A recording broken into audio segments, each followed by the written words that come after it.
Welcome in on this Wednesday here at Ascension St. Thomas Sports Park. We got Titans camp going on. We're happy to have you. 615-737-1045 is the number. If you want to jump in, F&M Bank chat will soon be available for you. Facebook, YouTube, Twitter, and Twitch. This is where you can live stream the show. We got Lucas. We got Robert. We got Kirby, Allen, Kirby. We will have Femi Oladejo, Titans rookie edge, at 10:30 once practice concludes. It is good to be back at training camp.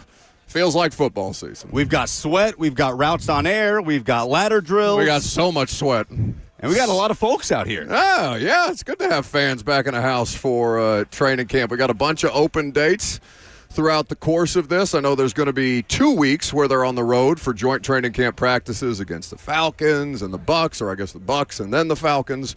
But in the meantime, it is good to be back in the swing of things. Brian Callahan has already spoken this morning. Press conference happened at 8:45. If you were listening to the morning show, I imagine that they carried that live, but we can recap some of that for you as well. 7-on-7 has just concluded. What were you watching before the show started? Because I went over exclusively to pay attention to the edge group, especially given the surprise retirement of Lorenzo Carter that Mike Borgonzi announced yesterday. I assume you two reacted to that after the press conference concluded. Yeah, it's crazy in a season where everything is about Cam Ward. He is 1A, 1B, 1C in terms of what matters about the Titans 2025 season.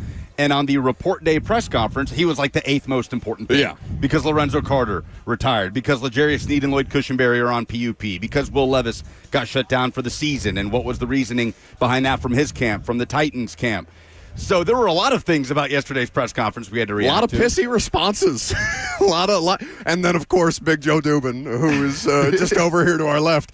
Can this roster win the Super Bowl tomorrow? Which, by the way, the highlight of my day by a mile. Perfectly acceptable response, yes, by Brinker and Borgonzi. What, Brinker laughing and looking over at Mike Borgonzi and being like, what? Is that not a perfectly acceptable response? To laugh? Sure, if it's us. For but this team to win? I guess nobody expected it because, of course, they're the worst team in football last year. Why are you asking if they're going to turn around and win the Super Bowl I would rather they respond the way that they did. No, I know. It was a perfect response. Yeah, of course, that's the goal every year. Mike Borgonzi got a lot of work to do. So stone-faced. Yeah. Please give me that over this gaslighting. We believe we're going to, we all know. You sold me a false bill of goods last year. Exactly. I'm not interested in it this year. Let's play this thing out. Let's see what the product looks like on the field. And then after the fact, if you mess around and win some football games, then we can give you the credit that you would then deserve. But in the meantime, let's just work this thing incrementally up. But I was watching Cam Ward. I was watching the offensive line, and it's just fun to get back to seeing Bill Callahan, who is dwarfed by the size of the people around him and just bossing them around like children. It's fantastic. Not intimidated at all as he does his old man shuffle around the field, barking at these 6'5", 6'6", 300+ pound rage monsters. It's a delightful scene. So we have we have Brian Callahan audio on Cam Ward to start the show with. Ross, I know you have a couple of cuts back there, but given that the theme of the show is what would define a successful training camp for Cam Ward as we work our way into some 11-on-11 drills, we can talk about it, by the way. You want to flex your play-by-play muscle? That's Tony Pollard. Tony Pollard breaking one loose down the right sideline and broke some arm tackles that probably would have been some real tackles to get there. Which is going to be also a subject of discussion throughout in the lead up to this thing, because one of the least, even though Tony Pollard had a career year, statistically, the efficiency of the Titans' run game is something that they are looking to improve upon as well. But today, as we get back into the swing of things for training camp, we're going to be previewing positions since Femi Oladejo is on the show, since Lorenzo Carter surprise retired on Monday. I guess we're going to talk about the edge group later on in the show. Femi expected to join us after practice, which right now is tentatively 10:30, and we will keep you updated as more information becomes available. But let's hear from Brian Callahan, the Titans head coach, on Cam Ward this morning, talking about what would define success for the rookie quarterback in his first NFL training camp.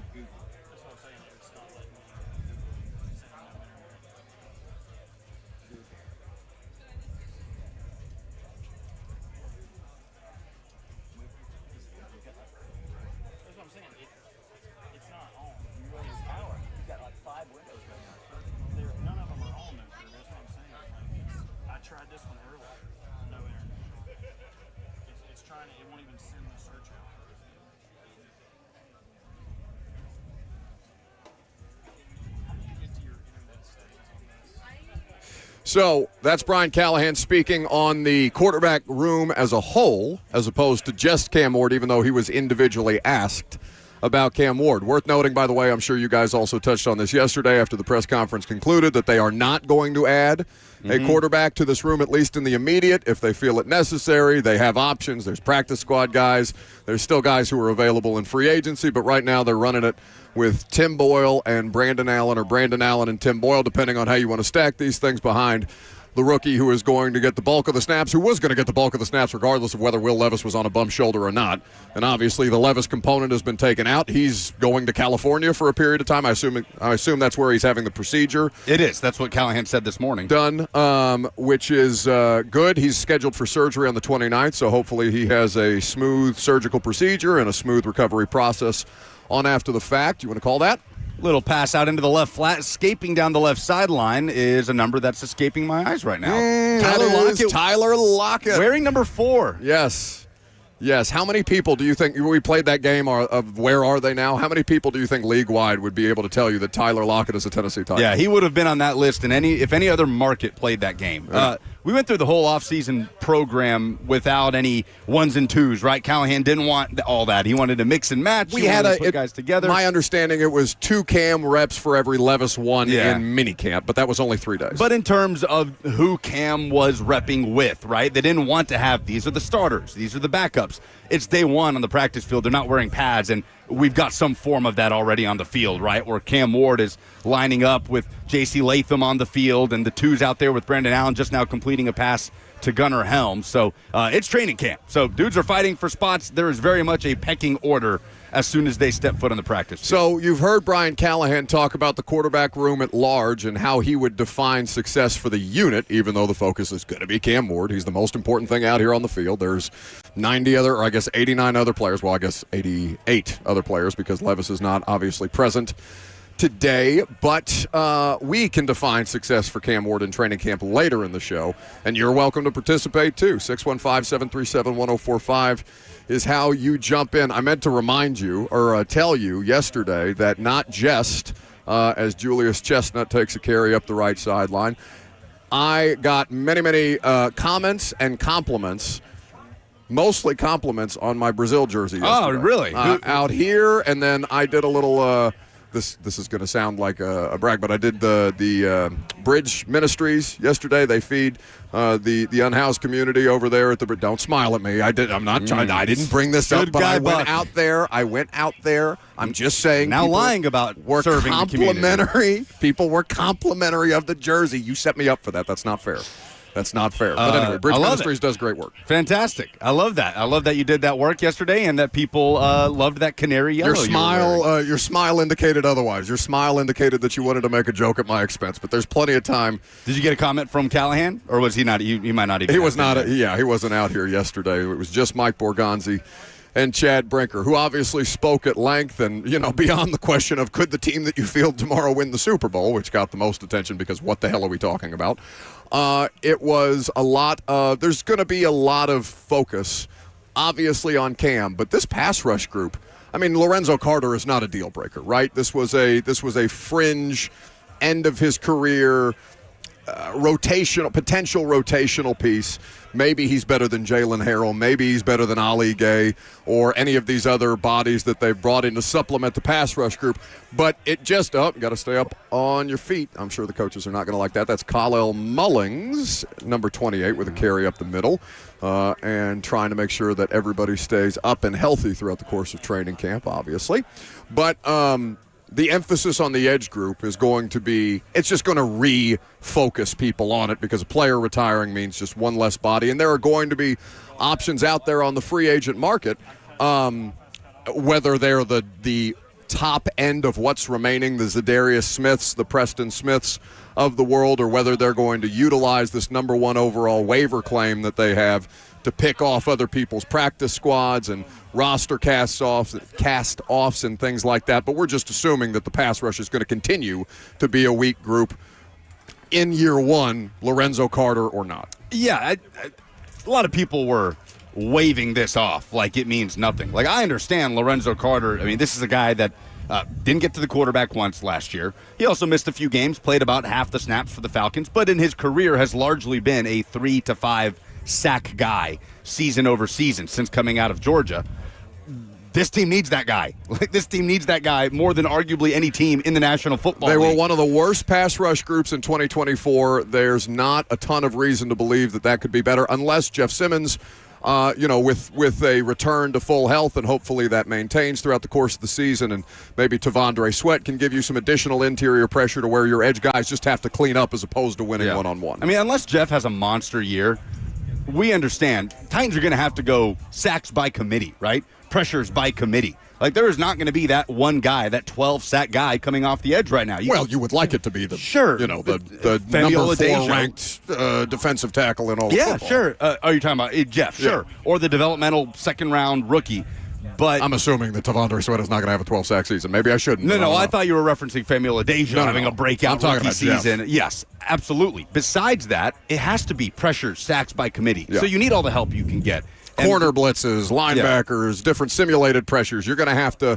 I mean, it's going to put a lot of focus on Denard Wilson and how he schemes this pressure, how he helps the roster that he has with schematic advantages, which is something that he's touched on in the offseason program. And again, year 2 for everybody, things should be smoother.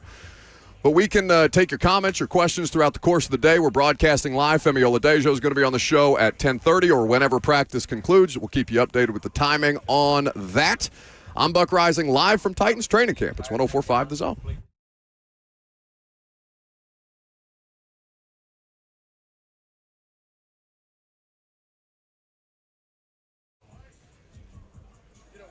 If you are concerned about your wealth management planning, Trajan Wealth is here to help you because we've all dealt with some level of insecurity regarding our finances, and it can be overwhelming. It can be a complicated problem that needs additional eyes and ears and assistance to resolve, and that's exactly what Trajan Wealth does for you. They are there to help you, whether it's retirement planning, wealth management planning, or just how you go about your investment portfolio. Trajan Wealth has this experience to grant you that financial independence that is so critical to peace of mind. Ensure your retirement is the ultimate summer vacation. Call Trajan Wealth today. They've got 2 locations in Brentwood and Franklin. Their number is 615-270-5000. That's 615-270-5000, or visit them online at TrajanWealth.com. Advisory services offered through Trajan Wealth, LLC, an SEC-registered investment advisor. This is a paid advertisement.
Welcome back to the show, fueled by Hattie B's Hot Chicken, the best hot chicken in the world. Titans training camp, the first day is almost concluded. At least if they're keeping to the schedule, we got about 10 more minutes. Fans are going to get some autographs signed. People got ice cream out here today. Look at him stepping up the training camp experience for people. If they can't let everybody in like they used to do, at least they're going to make the people that were able to get a couple of those, I guess it's a ticket lottery that they do now with the website. I'm assuming the ice cream is for all of us out here. Oh, you are going to go harass the good people? Is that a Cold Stone? What is that? I can't see. Brewster's. Brugger's. I've not had Brugger's. Brewster's. Brewster's? Yeah, you never had Brewster's? No, I'm unfamiliar. Oh, half my childhood was spent hanging around at a Brewster's. Yeah, that's the spot. I mean, half my childhood is spent in an ice cream shop. What are you talking about? No, now that our buddy Josh Griffin over at Lola's has introduced us to gelato, I don't think I may ever go back at this point. Anyway, there's room for all of it. Yes, 615-737-1045 is how you jump in. Questions, comments, concerns. Titans practice day 1 almost in the books. We continue some 11 on 11. Just some notes that are worth mentioning here. Treylon Burks, at least, we'll try not to get too caught up in ones versus twos on day 1, but it is notable, 1, that Treylon Burks is a full participant. Yeah. Coming off that late ACL repair. 2, Treylon Burks is running with the twos, which would make the most sense for the vast majority of us. Cam Ward looks sharp as he hands off to the left to Tyjae Spears, or maybe not a handoff to the left, but Tyjae Spears took it left. And he's broken a couple of those runs up that left seam. And just, we're going to have Femi Oladejo. I've mentioned that several times, and we'll continue to after practice, but probably tomorrow, Alec Iamaner is the plan. And at some point, we're going to catch up with Chad Brinker and Mike Borgonzi and Brian Callahan, but we'll probably do that when I'm on the road just for the sake of ease, because that's easier on the players to do it here and easier on the heads of state to do it when we are doing those joint training camp practices. So we'll look forward to all of that. The only guys that aren't out there participating are the guys that are on PUP. So beyond that, Kevin Winston is worth paying attention to, the rookie safety, third-round pick out of Penn State. This is his first day, his first opportunity to be full go. Brian Callahan mentioned this morning. Oh, little trick play gone wrong. Yeah, that's trying to get the reverse going. That was Chestnut trying to flip it to DK coming back around, and they just botched that exchange between Chestnut and DK. They are mixing and matching. Jeff Simmons immediately talking. Yeah, there you go. They're mixing and matching a lot of the skill guys. Like Cam Ward's out there getting reps with the offensive line. It feels like is mostly staying put in terms of the starters, but DK and Iomane are lining up wide right, subbing each other out. Thomas Odukoya just took that snap at tight end, and now Ward's sidelined, and Brandon Allen's coming in with the twos. So Iomane now is taking this snap with the twos after taking a couple snaps with the one. So wide receiver, all-out battle, right? Like we talk about middle linebacker being a big battle for one spot, but for wideout, it's just this all-out battle for 6 to 7 spots that is probably going to carry on through the majority of camp. Speaking of wide receivers, there's a Hall of Famer in our midst. Look at old D-Mace out here having a big time. He's, based on their proclivity for geriatric wide receivers, maybe they throw Mace a jersey, see if he can't get out there, take some reps. But it's such an extreme in that room, right? So many, a couple of like old blue hair type of dudes, in terms of the NFL spectrum, and just, fresh out rookies and UDFA guys trying to compose this wide receiver group for the Titans. And I know that there's been at least some internet interest, not actual noise or movement, on the idea of Terry McLaurin, who was placed on, I can't remember the exact designation this morning, but he is currently holding out of Commanders camp.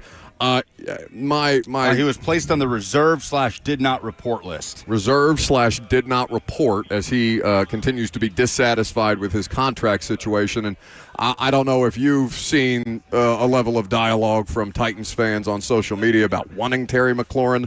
I would not be interested in that at this particular stage for this particular iteration of this team, because the last thing that I think the Titans need to be doing is adding older wide receivers that are expensive, as opposed to trying to get younger, more organically draft, develop, and retain. Trading for Terry McLaurin very much would not be a part of that MO. Yeah, and I think Terry deserves his money, but he'll be turning 30. Well, what kind of money does he deserve? In September. That's what I'm saying. Yeah, and that could be a conversation for another day. But either way, I think he deserves his money. I don't think the Titans need to be the team giving him his money. The Commanders, who are suddenly in go-for-it mode with the second year of this young quarterback, are a team that are in a place to be giving a guy like Terry McLaurin the money that he deserves, maybe right below top of market at wide receiver. Oh, see, given his age. I think he shouldn't be making any more than Calvin Ridley. Did you know he was 30 years old until you looked it up?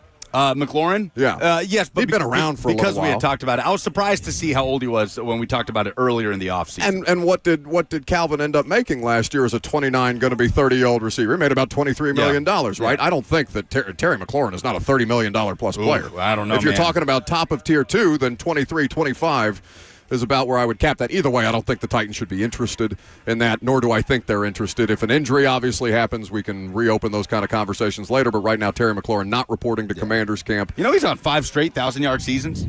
Like, he's turned McLaurin? into just as steady as it gets. And that team kind of needs him there at that wide receiver 1 spot if they're actually trying to push for a championship. So I think the Commanders should be paying Terry McLaurin maybe a little bit higher than what people think they should be. Either way, that's a conversation for another day. I think we're all in agreement. That's not a spot the Titans should be in at the moment.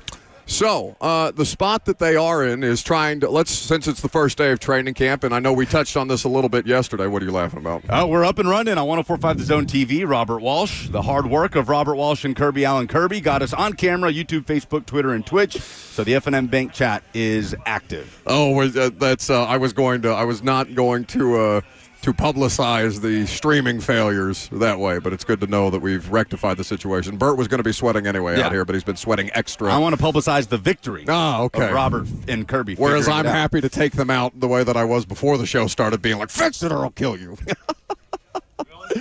615-737-1045 is how you jump in. So, competitions that we are looking for. We mentioned wide receiver. Obviously, the wide receiver situation. We know Calvin Ridley. I don't know. Where are you on the Tyler Lockett experience? Because I am still in the mindset that based on the money, based on his age, based on him being well past the peak of his powers, that is not a roster lock to me, even though it would be very easy to, in your mind, just kind of slide him in the early phases, slide him in as the starting slot, and call it done. I guess I'm in a place where, like, we're talking about Tyler Lockett, not a roster lock. Good pressure off the right side from Roger McCreary on a corner blitz there, disrupting that pass, causing Cam Ward to throw an incompletion there. He kind of had to dirt it at Calvin Ridley's I guess it's feet. the left side of the defense, but the right side of the offense. At the right tackle spot. You're talking about Calvin Ridley being obviously an absolute lock, but Tyler Lockett not being one, Van Jefferson not being one, and then obviously a bunch of young guys that are trying to earn their spot on this team that haven't proven anything in the NFL. Like, if we're talking about Lockett and Jefferson, to me, there's no way both of them don't make this team. Like, one of those two guys is going to be on this team. Sure. We could talk about neither of them being a lock. Yeah, I think that's fine. Yeah, I think that's fine. I'll be surprised if one of them doesn't make the team, but there's no way both of them are on the outside looking in. Like, what can a rookie show in training camp to give you enough confidence to box out a guy that has this proof of concept of being a reliable, experienced receiver like Tyler Lockett in the NFL? Like, I suppose there is a a way, right? Like, there is theoretically a way, but it is the least likely scenario that you would have. Oh, he's airing it out deep. Burks trying to moss someone down the right sideline. It got broken up. Who was on the coverage there? Didn't come down with it? Jarvis Brownlee. Nobody came down with it. Jarvis Brownlee broke it up. Did Traylon Burks get up, though? He did. He got right up, and he's jogging back. Yeah, I don't want to read too much into a jog. That's just, because I brought that up last year, and you kind of pushed me off just how hard he comes down on the ground. He's a big guy. But, yeah, I mean. It's a lot of pounds. You gotta find ways to make it a little more graceful. That's 225 pounds crashing down onto the ground. Well, he's by far and away their biggest player in the wide receiver room.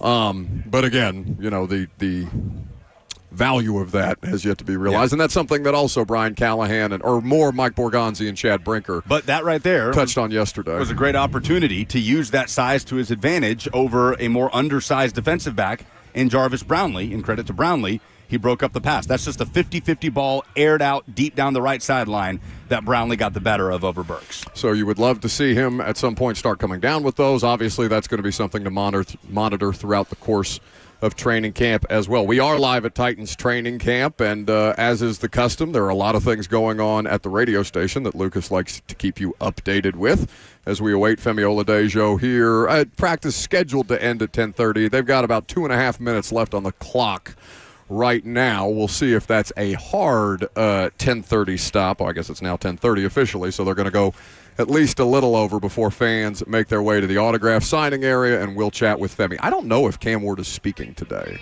I was not made. I don't think there's any podium clear stuff on that with players afterwards. I can right? find out. Let me send a text real quick. But a bunch of kids out here taking in Titans practice. A lot of them will be in school soon, and I want to tell you about something that Ramon Foster is doing, teaming up with From Your Father to support the Kicking Off the School Right shoe drive. The drive helps fatherless children in the Nashville community by providing shoes for kids in need so they can start off the school year on the right foot. So help a child walk into school with confidence this year. Donate now by visiting 1045thezone.com and change a child's story this school year. Lovely. Good on Ramon. Yes. Well done. So, wide receiver competition. Cornerback competition. We have audio to play. Maybe we don't have to get too deep in the weeds on the L'Jarius Sneed stuff today, but he had the knee cleanup, obviously, which is not something that anybody was made aware of, at least externally, prior to yesterday's press conference. Very full circle, it feels like, for Sneed, who got signed, and there was concern. Is there an issue? He had a knee cleanup before he got here, too. Right. And so is that going to be an issue? And then the season comes, and he's hurt, and it's a quad and a bone bruise. Like, well, it's not the knee, and now we're back to it's the knee. Good looking at. Well, not yet. It's early. We'll see. Nobody knows what you're saying. But well, we got Titans fans out here having a big time, and one came by and said, proud of you, you're not hating it. I said, well, it's the first day. We'll get there. We'll see. But with the Sneed thing, it's a positive. It's a positive that it's the knee and not the thigh. Because if the thigh is not an issue, well, then we're just back to square one, what we thought the Sneed management program was going to look like. And, okay, maybe he's not out here right at the very start of training camp. Callahan said sooner rather than later. Nobody knows what the hell that means. We'll find out. Oh, man, Gunnar Helm just absolutely trucked Davion Ross, the corner, in the defensive backfield. Just ran right through him. That was a pass from Tim Boyle, looks like, the presumptive third-string quarterback here, who Mike Borgonzi was grilled about yesterday because of their lack of on-field success, the two quarterbacks that are backing up Cam Ward, and I thought they handled that very diplomatically. Yeah. But with the competition that we're talking about, so in the absence of Sneed, however long that is, one, we're assuming that he's not going to have a full practice workload anyway. That's never been the case for him. Two, like I mentioned, I think it's a positive that we're not talking about a continued, an elongated issue with the thigh injury that knocked him out last year, that we're just back to the knee cleanup situation, which we knew was going to be an issue coming in, or an issue that they're prepared to manage, right? Last year they weren't prepared. They had to throw Jarvis Brownlee, Darrell Baker Jr., Roger McCreary, some combination of those guys and other depth pieces and parts that the Titans had on the roster at the time as Jaquan Jackson comes down with a pass. That's a name also to keep an eye on. We have not mentioned him on special teams. We have not mentioned him in the wide receiver room. Obviously, he was benched for performance last year. Worth keeping an eye on how he might or might not factor into the wide receiver competition, as it looks like practice is concluded for the day. Yeah, so we'll probably get Femi here in a few minutes. Maybe we hit a break soon. Should we break now? To get him on the back end. Or should we wait a little longer? I think we should break now. Okay, why don't we take a quick break? We'll be joined by Femi Oladejo. We'll do a long segment here as practice concludes out at Ascension St. Thomas Sports Park. If you guys want to jump in there, you are welcome to do so. 615-737-1045 is the number. Live from Titans training camp. It's 1045 The Zone.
Welcome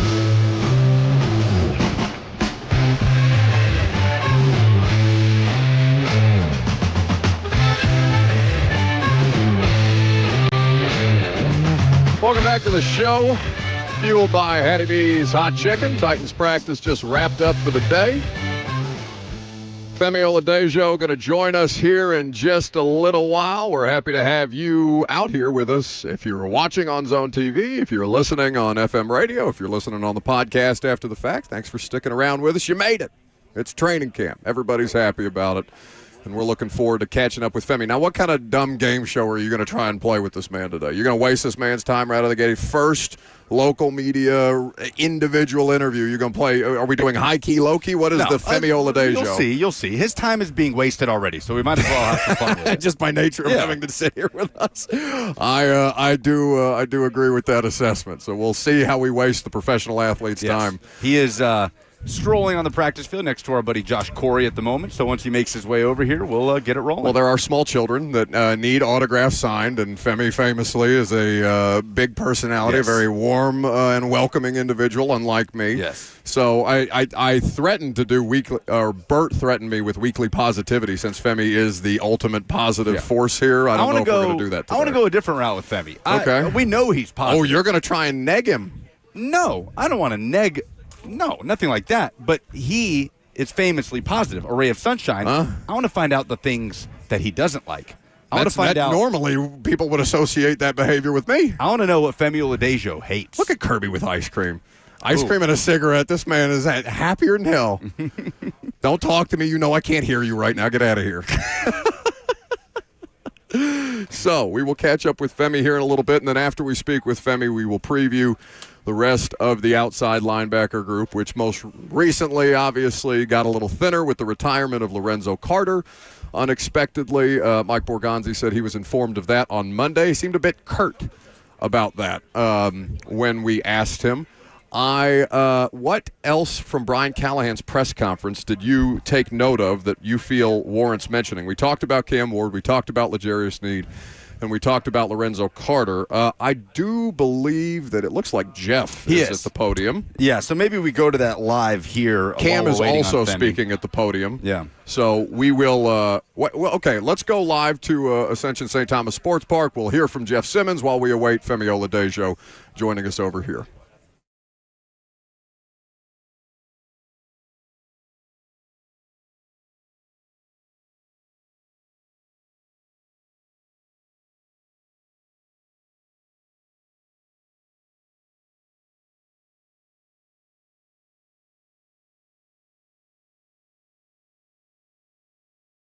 One like the Downs, but at the end of the day, when you have fans who committed, they out here at 8 or 9 o'clock in the morning just to support. I think we lost Jeff. Oh, I guess the press conference went down. We'll see if we can't pick that back up here in just a little while. So Jeff Simmons obviously was talked about this morning by Brian Callahan. Comes in 20 pounds lighter, which is kind of crazy for a man that size, but obviously he's looking to continue to work on his availability, his conditioning, his while maintaining the power that he's obviously famous for. Back to Jeff Simmons at the podium. That kind of thing, has that been a priority during the offseason? Most definitely, man. I think when you play in this game, and for me, I'm going on year 7, and I have mentors like my uncle who played 10 years, and you talk about the longevity of your career, you talk about injury-free. I think that's where it starts at, taking care of your body. Me being heavy wasn't healthy, no matter if it's just an elbow or whatever it may be. Inflammation, I end up hiring a nutritionist, do blood work, and you find out you have so much inflammation in your body. It's like, where is this coming from? So when I cleaned up my diet, I cleaned up everything, and just more healthy. I think that's what really took place. And, the training going to take care of itself. I've been playing football since I was 5, so just to be able to do that at a healthier me, I think that's what really feel great. And you got guys like JC who, wasn't proud of his rookie year. You hear him talking about it, and, he talking about him cutting weight and see him out there moving so much better. I think that was God's priority to make sure they come into this season. Like I said, no one wants that feeling of last year. So when you got guys committed to doing the small things, like taking care of their body, like after today, it was hot as hell. It's first day, up, downs. first day going against each other in 5 weeks. Go take care of your body. Put the right things in your body, and I think that's going to be the most important thing, because a connected team, a team who stay healthy, that's the team who win championships. Was it do up downs? When did you find out you were going to do them, and how was that? We knew about that since before we left for minicamp. That's the Nord thing. He big on mentality. He big on doing it together. We did that together. Guys fought through it, but yeah, it was a Nord idea. Last year he told us 40, we did 20. This year it was a real deal. He told us 40. I got to 20. I'm like, all right, we got 20. Then he said something, I'm like, oh, we still going. So it's the mentality of just fighting through it, the tiredness of your legs getting heavy and pushing up off the ground. But that just shows, like I said, the mentality of guys. That's a step ahead. It wasn't a lot of being and moaning. It was a lot of, let's get this done and let's get on with all day. Last time you've done 40 up down? I haven't done, like I said, the last time I ever did an up down was a couple weeks ago in minicamp, but I haven't did an up down since high school, so it's been a while. I don't even think I ever did 40 straight, but that was challenging. With the weight loss, how much do you feel that will allow you to play up and down behind the screws?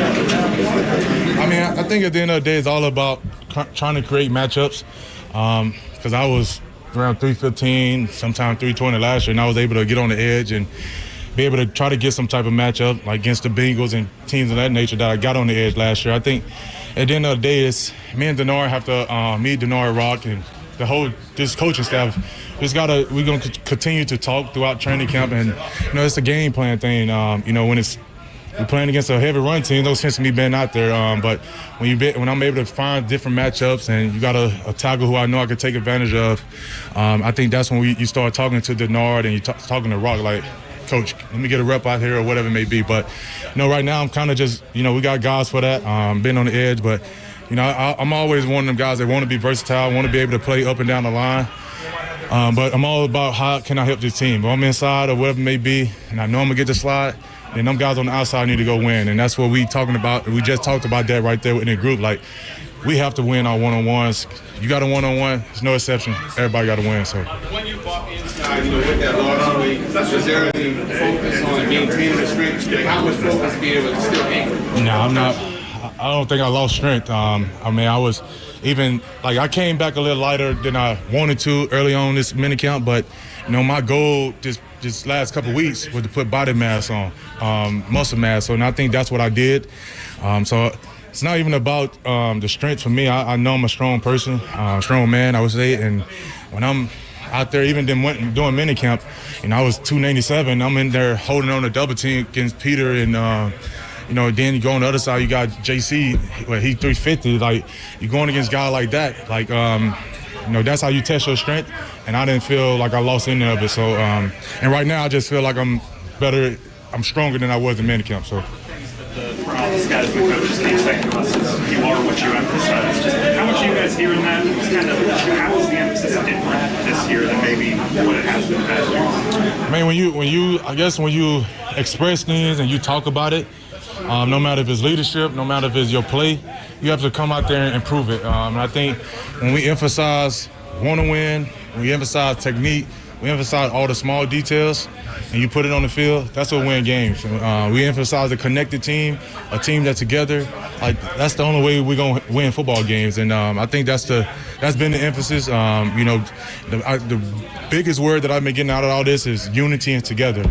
A connected team, and when we connected, who knows how far we get. And when you see teams who win Super Bowls and championships, them teams is connected, and you just talk to guys around the league that I didn't talk to, like, and won multiple Super Bowl, like Chris Jones and them guys. They talk about how close their team and their defense and things in that nature. So I think that's the biggest thing for us. How much more can we get connected, not just in the building, but outside of the building? Do you have talking points here, or is it just kind of being discussed in different ways? Nah, I wouldn't say new, because we always been talking about being together and doing things together. I think right now we just have to put it more in action, because we know when you put it more in action, you get better outcome. Jeff, with Will Levis being out with the shoulder surgery, Cam's going to be getting a majority of the ones. How much do you think he'll be able to benefit from that, and does it maybe excite you? Yeah, I don't know too much about Will's situation, and that's my teammates. He's still on the team and still my teammate. Whatever it may be, I wish him the best. Got having surgery, so that's never a good thing. For a player himself, I'd have been through all of that, so it sucks. At the end of the day, the guys, we drafted Cam here. Cam know that we have high expectation for him. He come in ready to work. I'm not going to be here at 5 a.m. like Cam, but, he's here very early. He want to be great. We talking in the locker room, talking about the reps, and, he excited for it. And I think at the end of the day, we have a young quarterback who need the reps and want the reps. That's what it's about. And I'm excited to compete against him. I was messing with him today. He was a little quiet today, but he was locked in trying to get the first day jitters out. And I know how it is as a rookie training camp. But, it's exciting for him. I'm excited for him. It's our job, especially as guys who've been around in this league for a long time, to keep motivating him and pushing him to be the best he could be. So, and that's my job, and that's what I'm going to continue to do with Cam, and I'm going to push him to be the best he could be. That is Jeffrey Simmons at the podium, and we are joined now at the tent by Femi Oladejo, Titans rookie edge, hanging out here with us after his first training camp practice. My dude, it is hot in Nashville, Tennessee. It is hot indeed. How we living? I'm living good, man. Just grateful to be out here. First day, first training camp. Great time, good and bad. Learn from it, get in the film room, and keep growing. What do the long pants do for you in the heat? Nothing. I think I made a mistake. That's all right. So, day one, learn from it. We watch the tape, we improve. That's what we're gonna do. There it goes. There it goes. So you've been playing football your entire life. It's not like things like this are new to you, but this is obviously at a different level of football. What's kind of been the lead up in these last couple of weeks, or I guess what have you been doing these last couple of weeks before training camp, and then what's the lead up been like? Yeah, so I was just back in California in SoCal and just training. Getting ready, getting my mind right, because I know it's obviously a long journey, a long season. So just want to be mentally prepared to embrace what we have coming at us this year. When you talk about stepping over to the outside linebacker spot in your last year of college, I'm fascinated at the beginnings of that. When it comes to pass rushing moves, is that something that you have to start from square one and have one go-to? Do you already try to take on a bunch, and how does that develop when you get to this level? Yeah, great question. That's exactly how it was. Just at first, just had one move that I was really working with, and just trying to build everything off of it, but just trying to find my bread and butter. And as I keep to develop, just adding more to my toolbox, but ultimately using what works for me. I know you're fired up to get out there just generally, but I mean the amount of activity that we saw from you specifically, you're breaking up that trick, or you're punching out the ball when they botched the trick play. You almost got your hand on one in coverage, it looked like, at least from our vantage point. How comfortable are you with what they're asking you to do? And I mean, based off what we talked to Denard about, it sounded like they threw basically everything at you out the gate and said, all right, figure it out, Rook. Yeah, so how's that going? It sounds about right, but I think it's going good, just due to my linebacker experience. Meaning I can take in what they give me because I've played Mike, and I understand the concepts that come within football. It's only so many. Now, with that being said, I think what they have me doing, once again, because of my background on Mike, I'm versatile enough to do so. Just got to make sure I'm sharp mentally and just being prepared every play to do what I'm being asked to do. For you, I was just watching over there an individual, and it's tough for me to hear Ben. I know Ben can get loud sometimes, but I was just kind of curious. What did they have you working on in individual for the audience who, know you got fans out here today for the first time at training camp, but fans listening at home, what was the emphasis in the individual work prior to you guys getting into team? Just make sure we're working on our get-offs, getting off the ball, working with our hands, throwing our swipes, making sure we're ripping through. Completing our move, but ultimately just getting off the ball and playing fast. Yeah. You are a rookie in a room that has Arden Key and Draymond Jones. Draymond, obviously, his first year with the team, too. Yeah. Arden is a regular guest against his will, it seems, on this radio show. Not against. Arden's always great to come on. We play always down. He's not. Arden Key has never had a bad day. You seem like you got the same kind of attitude, if not, the exact same kind of personality. Yeah, being in the room with all those three, including Jeff, because we all meet together, it's been great. Just learning from them. Obviously staying in my place, but they still been really cool, teaching me, helping me develop. pushing me because obviously, I came here to help the team win. So it's been great, and I'm very excited to keep growing with him and building a relationship. He was in the comment section of some social media this week after the second round pick coverage of the contracts has been much discussed out there in the world. Right. It's all hard and get it there in the comment section after you signed one and said rookie deal or rookie dinner going to be fire. That's what he said. You done the rookie dinner yet? Not yet. So I deleted social media. You're bracing? I'm bracing. I know it's coming. What kind of horror stories have you heard? I've heard some crazy things. I've heard, they buy the food or the drinks or whatever it might be, and they don't even drink it. They just make you spend your money. They just sit there and look at it. We gonna try to scheme it up. I've learned from some vets now some ways I can go around it and play around with it. So. You got to game plan the rookie dinner as much as you got a game plan for a practice out here. Yep. Femi Oladejo hanging out with us on 104.5 The Zone. All right, so as Buck alluded to, you are a very positive influence, it seems like, and everybody that you're around. You're kind of this gravitational guy that people want to be around. It's like the anti-Buck. Good vibes versus bad vibes. So I do want to find out. You're already denigrating me in front of him. Well, I'm getting ready to cover his NFL career, and you're just, pooping on me right out of the gate. Pipe down for a second, because I'd want to find out. I'm hot about it. Femi is a very positive person. I want to find out what Femi is not positive about. So we're going to play a really dumb game right now called Oladay Go. Oladay Go. Or okay. Oladay No. Okay. So I'm going to give you something. Do we have game show music? I mean, Ross, if we're going to play a game, we got to have game show music. Can we take the terrible game show music real quick and start it up? It's probably going to be way too loud. I'm going to throw something at you. If you're cool with it and you got no problems with it, give me Oladay Go and we go on to the next. Yeah. If it's Oladay No, tell me why you hate that thing. So, Ross, let's get that game show music. And the first thing I'm going to throw at you, the USC Trojans. Oladay No. Whoa. Oladay No. Come on now. That's the easy no. Tell me, what do That's people... disrespectful. That's disrespectful, You're brother. Right. What do people not know about that rivalry? He said it's disrespectful. He said, Lucas said I'm the negative one. He's hitting him with USC right out of the gate. What do people not know about that rivalry? Just how much history there is behind it and how intense it is, how much hatred it is between the two. It's actually funny because, when you play at the Coliseum, you come out of the same tunnel. Mm-hmm. So every time at halftime, when you go inside at the same time, it's almost always a little scrunch, But it's just a no. That's a rivalry. So that's Oladay No. All right, we're out here in July. Well, just quickly, you haven't played at Highmark Stadium yet, where the Bills are. Buffalo. They do the exact same thing. Oh, for real? Oh, man, you need to ask Simmons about that. Jeff has gotten in at least some conversations on the way out. Right, I can imagine.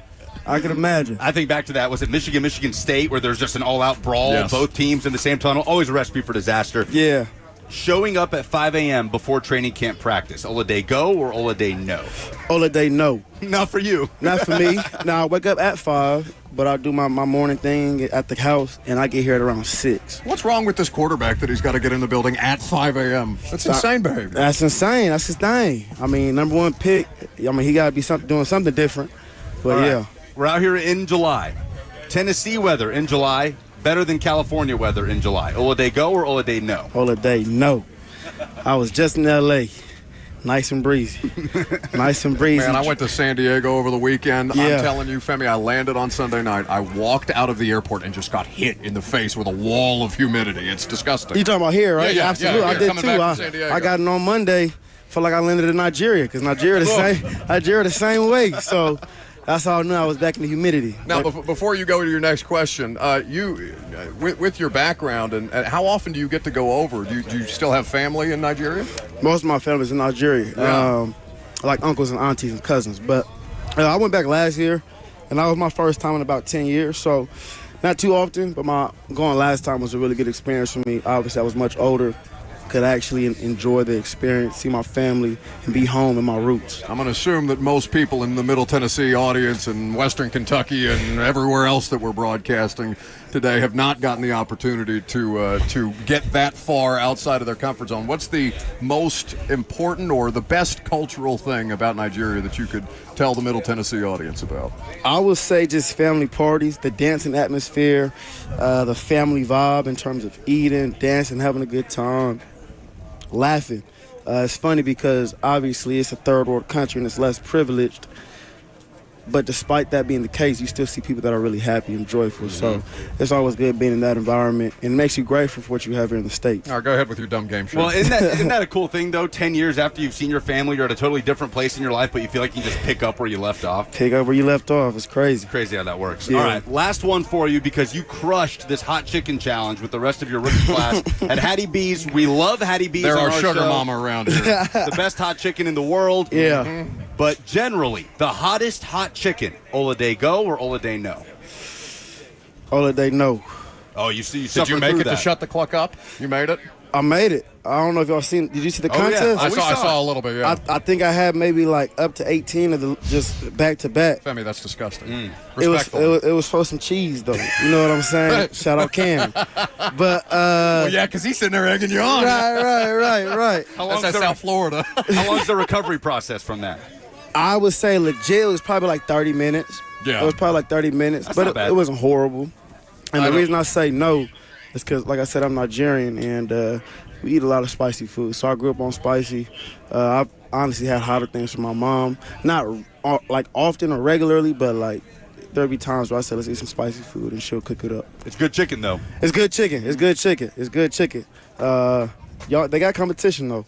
Oh, I don't know if I heard of Dave's Hot Chicken. No, we don't speak about that. Femi, We're a Hattie I mean, B's we show. can't do Hey. we can't do that. But I got you. Contractually, we can't do that. I don't know what you're talking about. Femi, thanks for hanging out, man. Yeah, my pleasure. Thanks for Appreciate doing you. it. That's Thank Femi you, on the brother. Day Show. Pleasure. Titans Appreciate Rookie it. Edge. We will hear from Cam Ward at the podium later after day one of Titans training camp. I'm Buck Rising. It's 104.5 The Zone.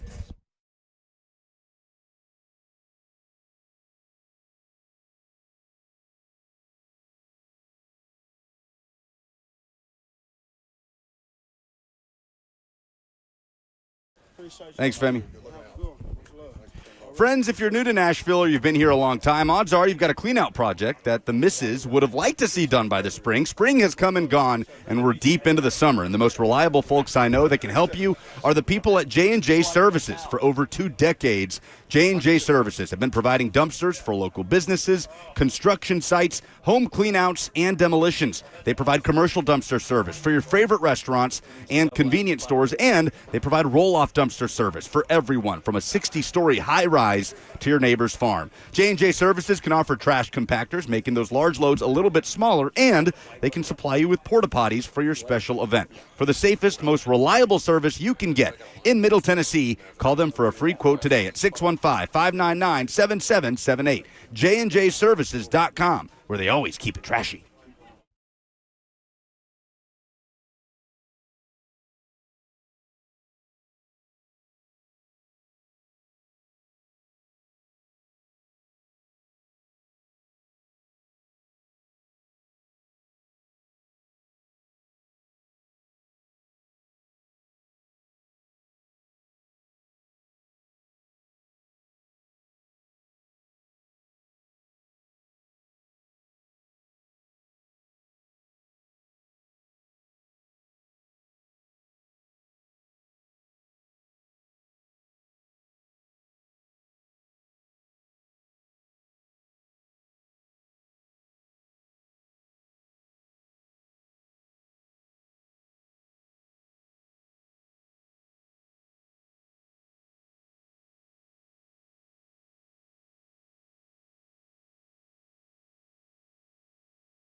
It is 11:05. Good morning. Broadcasting live from Ascension St. Thomas Sports Park at Titans training camp. I'm Lucas Panzica. The Titans hit the practice field this morning. The first practice of training camp 2025 is in the books. Cam Ward getting ready to step up to the podium to meet with the media in a couple moments. Head coach Brian Callahan met with the media earlier this morning and summed up just where Ward is in his development as he was heading into camp. I feel really good about where we came out of the spring. I think at the end of the spring, he was starting to really understand and feel what it felt, what that timing felt like, and this is going to be a huge point of emphasis in his early part of camp to get as comfortable with it as possible, as quickly as we can, and I think he's up to that task.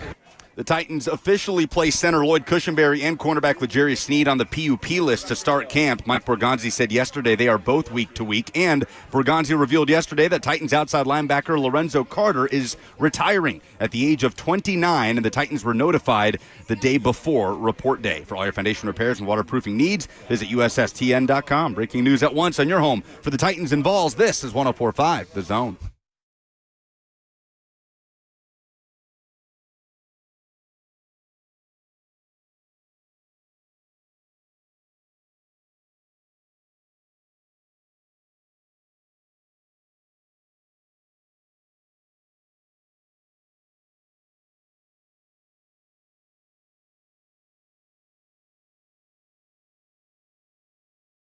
Two from day one of Titans training camp 2025, and the Titans rookie quarterback is meeting with the media after his first training camp practice as an NFL quarterback. We go live to Cam Ward and his press conference in just a moment once the stream gets back up and running on the Titans website. Lucas Panzica and Robert Walsh hanging out with you. Buck has maneuvered his way over to the podium setup. Kirby Allen Kirby is here. Fans have largely cleared out of the facility. Titans are off the practice field, and it is hot, and there is a puddle of sweat right below where Robert Walsh is from where Femi Oladejo was sitting. That was a great chat just now with Femi. It was, and you know what? For somebody that was that sweaty, he was very calm and happy. Yeah, there's a lot of to-do is made about guys, they're in a bad mood because of practice. He was a very nice guy. Well, we'll see how good of a mood Cam Ward is in. Ross, do we have the Titans rookie quarterback? Yeah, we do. All right, let's go to him live.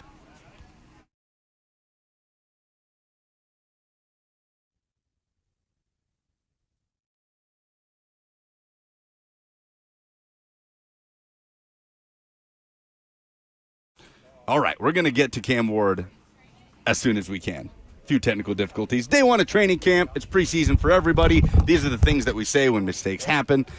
But Cam Ward is meeting with the media. You know, an overall sharp day from Cam. Again, everything is with a grain of salt. There was some 11-on-11 work.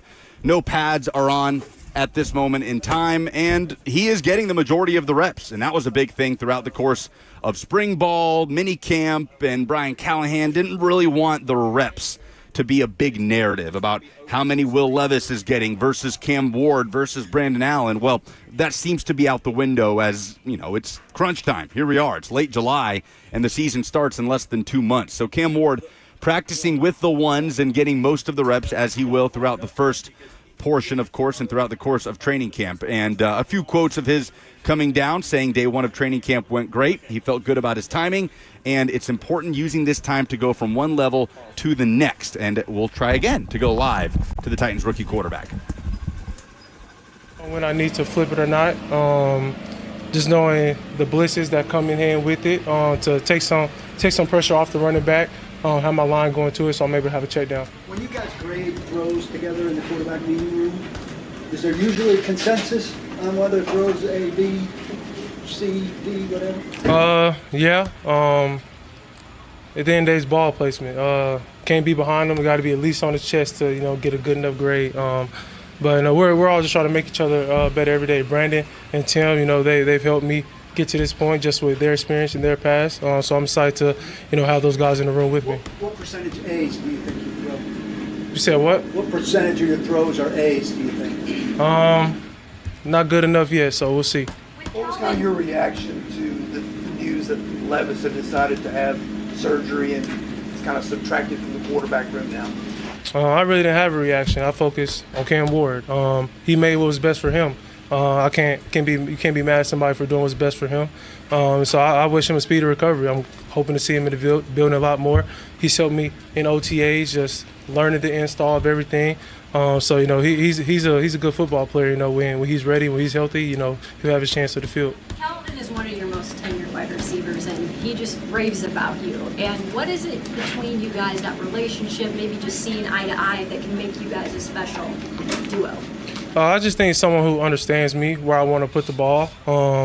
There's someone who's not fast but slow in his routes, but that man's a gazelle. Like, he doesn't get tired. He's explosive off the ball. It's the reason why he's the top 5 receiver in the league. And me having him for my first year, like, he's gonna get the ball. So is our other receivers. So I'm excited to have Red by my side. I know he's gonna stick by me. Cam, you mentioned going from one level to the next here with Cam. Do you feel like a pro right now? I feel like a pro when I was drafted. I've been waiting on opportunities, so I'm blessed. Not a lot of people get a chance to do what they love. So every time I wake up, I get a chance to step on the field. I'm excited. Whether it's a good day or a bad day, you just got to take the wins with the losses. You got a lot of advice since you've been drafted. Anybody in particular give you really good advice here as you start your first season? Just be yourself. It's no different from college. The only biggest thing is that you got to always know where you're protected from. At the end of the day, it's playing football. Can't overthink it. Don't make it too simple. Just go out there, throw the ball, and make plays. You mentioned the guys in your room. You mentioned the guys in your room, Cam. Brandon Allen having familiarity with the system. How much has he helped you just so far, starting out, maybe with advice, hey, lock out this, that kind of thing? Just understanding why we're calling this play, why Callahan's calling this play. Even Callahan's told me why he's calling the play, whether it's to get back on track, whether it's just to me get the ball in my hands, get some yards for the receiver. But just him having familiarity with the offense, it's going to help me, especially throughout the season. And just he knows what Callie's thinking because he's played for him. So, I'm excited to have him in the room with me. Would you describe Jarvis Brownlee's style and what's it like to throw up against him? It's good throwing against him. I know every time I go against Jarvis, it's going to be a battle. He's physical. Physicality is who we want to be this year. He's a standpoint of that. And so I'm ready to see him have a big year. I know he's going to get a couple turnovers for us, and I'm excited to see what he can do. Quick question, Cameron. How about the Louisville Cardinals, baby? Hell yeah. Hell yeah. We bust them ass this year, though. Ken, there's so much hope and belief in this franchise because of you. What do you do to be able to just not allow that to come into affecting what the main thing is, and that's you playing well? Like, how do you manage that? Phone on D&D, wake up, watch film. I talk to 5 people a day, so besides my teammates, so I only talk to the parents and then dog. That's really it. So I just be chilling, go home, and I don't really do too much, eat and go to sleep. And I think the biggest thing was just whether you're college or NFL, you just gotta have a routine. I've had a routine for a couple of years now, and it's been helping me since. Did you say your dog? Yeah. What kind of dog? What's his name? He a Rottweiler. He listen to me. What's his name? She asked you that. Uno. Yeah. You spent some time on the fence line, I guess, with fans. What do people say when they interact with you? How do you feel like people have embraced you here? Just excited, I'm happy they're excited. I'm excited every time I step on the field, and I know they're gonna be showing our support. Even through the wins or the losses, they're gonna talk crazy about me, but who cares at the end of the day? The biggest thing, what I like doing it for, is for myself and for the kids. Because I was once in a position, that's why just being with them down there at the end, them want to be a professional. I hope they get that opportunity someday. Cam, you mentioned how locked in you are on your routine, kind of not releasing all the distractions and whatnot. I guess who or what taught you the emphasis or the importance of that? I'll say really my dad. He taught me that as soon as I hit college, whether you play good, they're going to talk about you, or where you play bad, they're going to talk about you. Mute everybody, honestly, is my biggest thing. If you're not in the building, I really could care less about your opinion of myself or my teammates, and that's just how we're going to end up operating, because then people in the building are all the people who know what we go through day in, day out. And so, just keep it the main thing. And, as we get into, doing joint practices, get into preseason, to season, just trying to put one foot in front of another and try to win a lot of games this year. What's Brandon been like to work with, and do you think it's important to have a guy who's been around a few years in the league to be in the room with you also? It's been good. I think another thing I learned from him is just the consistency with his drops, keeping the same. That's something that I have to continue to get better at. And then just seeing his footwork, seeing how he communicates at the line of scrimmage when he needs to, and just seeing how fast he snaps the ball and just don't overthink it, just play football. Last one. Were you under center at all tonight? Yeah, I was on the center. How excited to get North 17 changed to Ken Ward way? That's a blessing, man. I mean, especially for me to grow up right there in my auntie house, and so that's really where half side of my family's from that street, and so for me to get my name on that street for the mayor and West Columbia to do all that, I'm excited. I'm blessed, and I hope y'all see a lot of more West Columbia kids come to the league soon. About being a Morgan Wallen fan, did you see where he came out at his concert in Miami wearing your jersey? Yeah, one of the operations guys, Baez in Miami, he was at the concert. He called me. I was asleep. He woke me up. I seen it, but that was cool for him to do that. Appreciate it. Rookie quarterback Cam Ward meeting with the media. First training camp practice of his NFL career in the books. We'll react and reflect to what the Titans quarterback said coming up next right here on 104.5 The Zone.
Welcome back to the show, fueled by Hattie B's Hot Chicken. Have we acknowledged that we're playing Black Sabbath all day because Ozzy Osbourne passed? Yeah, that news came down after we got off the air yesterday.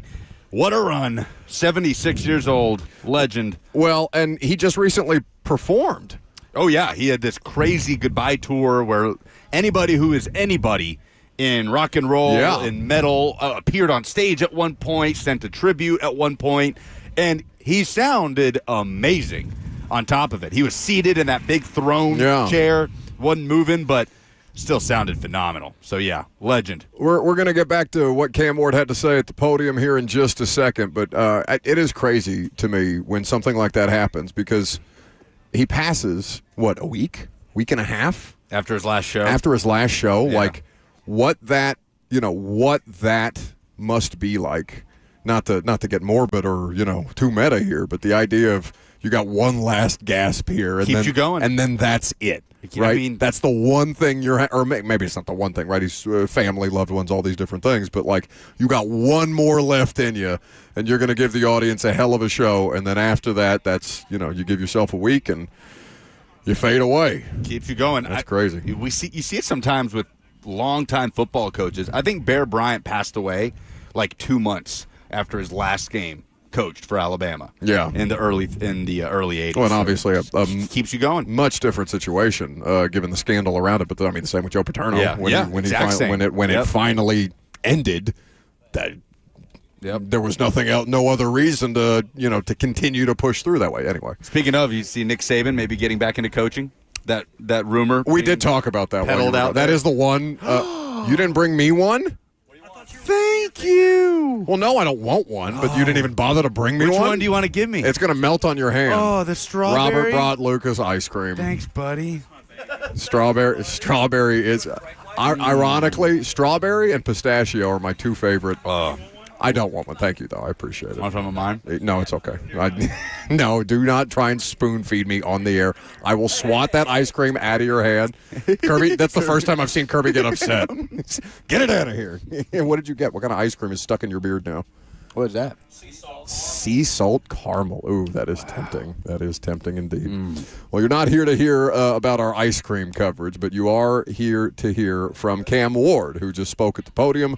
Lucas carried the entirety of it while I was over there, and in response to a question that I asked him about the timing, the rhythm, and how, I mean, I know we didn't have the best angle on everything. By the way, a couple of Titans ops guys were talking to me about they may move us into a more advantageous position. Which like what? Maybe the SeatGeek Terrace, where we have enjoyed a better view. No, not Amy's Perch. No, not Amy's balcony here. Amy's perch. You make her sound like a bird of prey. It's a great vantage point. Amy Adams Strunk and the ownership group, which of course includes Amy, has a little balcony, which I'm assuming is attached to her office in the facility that overlooks the practice fields, and that is what Lucas referenced as Amy's perch. You have thoughts since you've pulled the caramel out of your beard? No, that's not your microphone. Well, you're on my microphone, so. Oh, I'm not on. Oh, am I? Yes. Here, do you want this one? That's why it was sweaty. Okay, Lucas, talk. Stop eating ice cream and talk. I don't want to do that. It is hot. We were talking about it in the break. I thought it was funny that Femi, like, whenever I see football players wearing long sleeves, long pants in this weather, I'm like, there's a reason for it. Like, there's a method to it. Femi's like, nah, that was a mistake. Huge mistake. So the biggest thing for me, if we're going to be on Amy's perch, I do not want to go through the building. I would like to Rapunzel from a ladder, maybe Amy's hair thrown over the edge, anything I could do to climb up there to get a better vantage. I don't want to just be handed my way up there. I want There's to a walkway from the parking garage. Would you rather the VIP access? I know where this is. No, I would rather Rapunzel my way up to the perch. You trying to climb rope would be... something that we should do anyway. We should take him like rock wall climbing or something like that. Strap him into a harness. You would be surprised. I have been working on my grip strength. I've been working on my... See, How have you been? Would you sit down? You're making me uncomfortable. Well, I don't know if I could... I don't want to jangle all our cords. Kirby around. is a professional. He's a broadcast professional. You can make it over here. Okay, I'm going to show Zone TV. Look at these calluses. Look at these hands. I can see your calluses. I had bought a pull-up bar that you put in the your doorway. Yeah. Right. And I'm a big fella. I can't do no pull-ups, but I would like to do a pull-up before the end of the year. Ooh, so I've been I doing like that. I've been doing hangs, and you can kind of. I told you come to the gym with me. No. You didn't want to run hills at 6 a.m.? I have no problem with working out. I don't want to work out with you.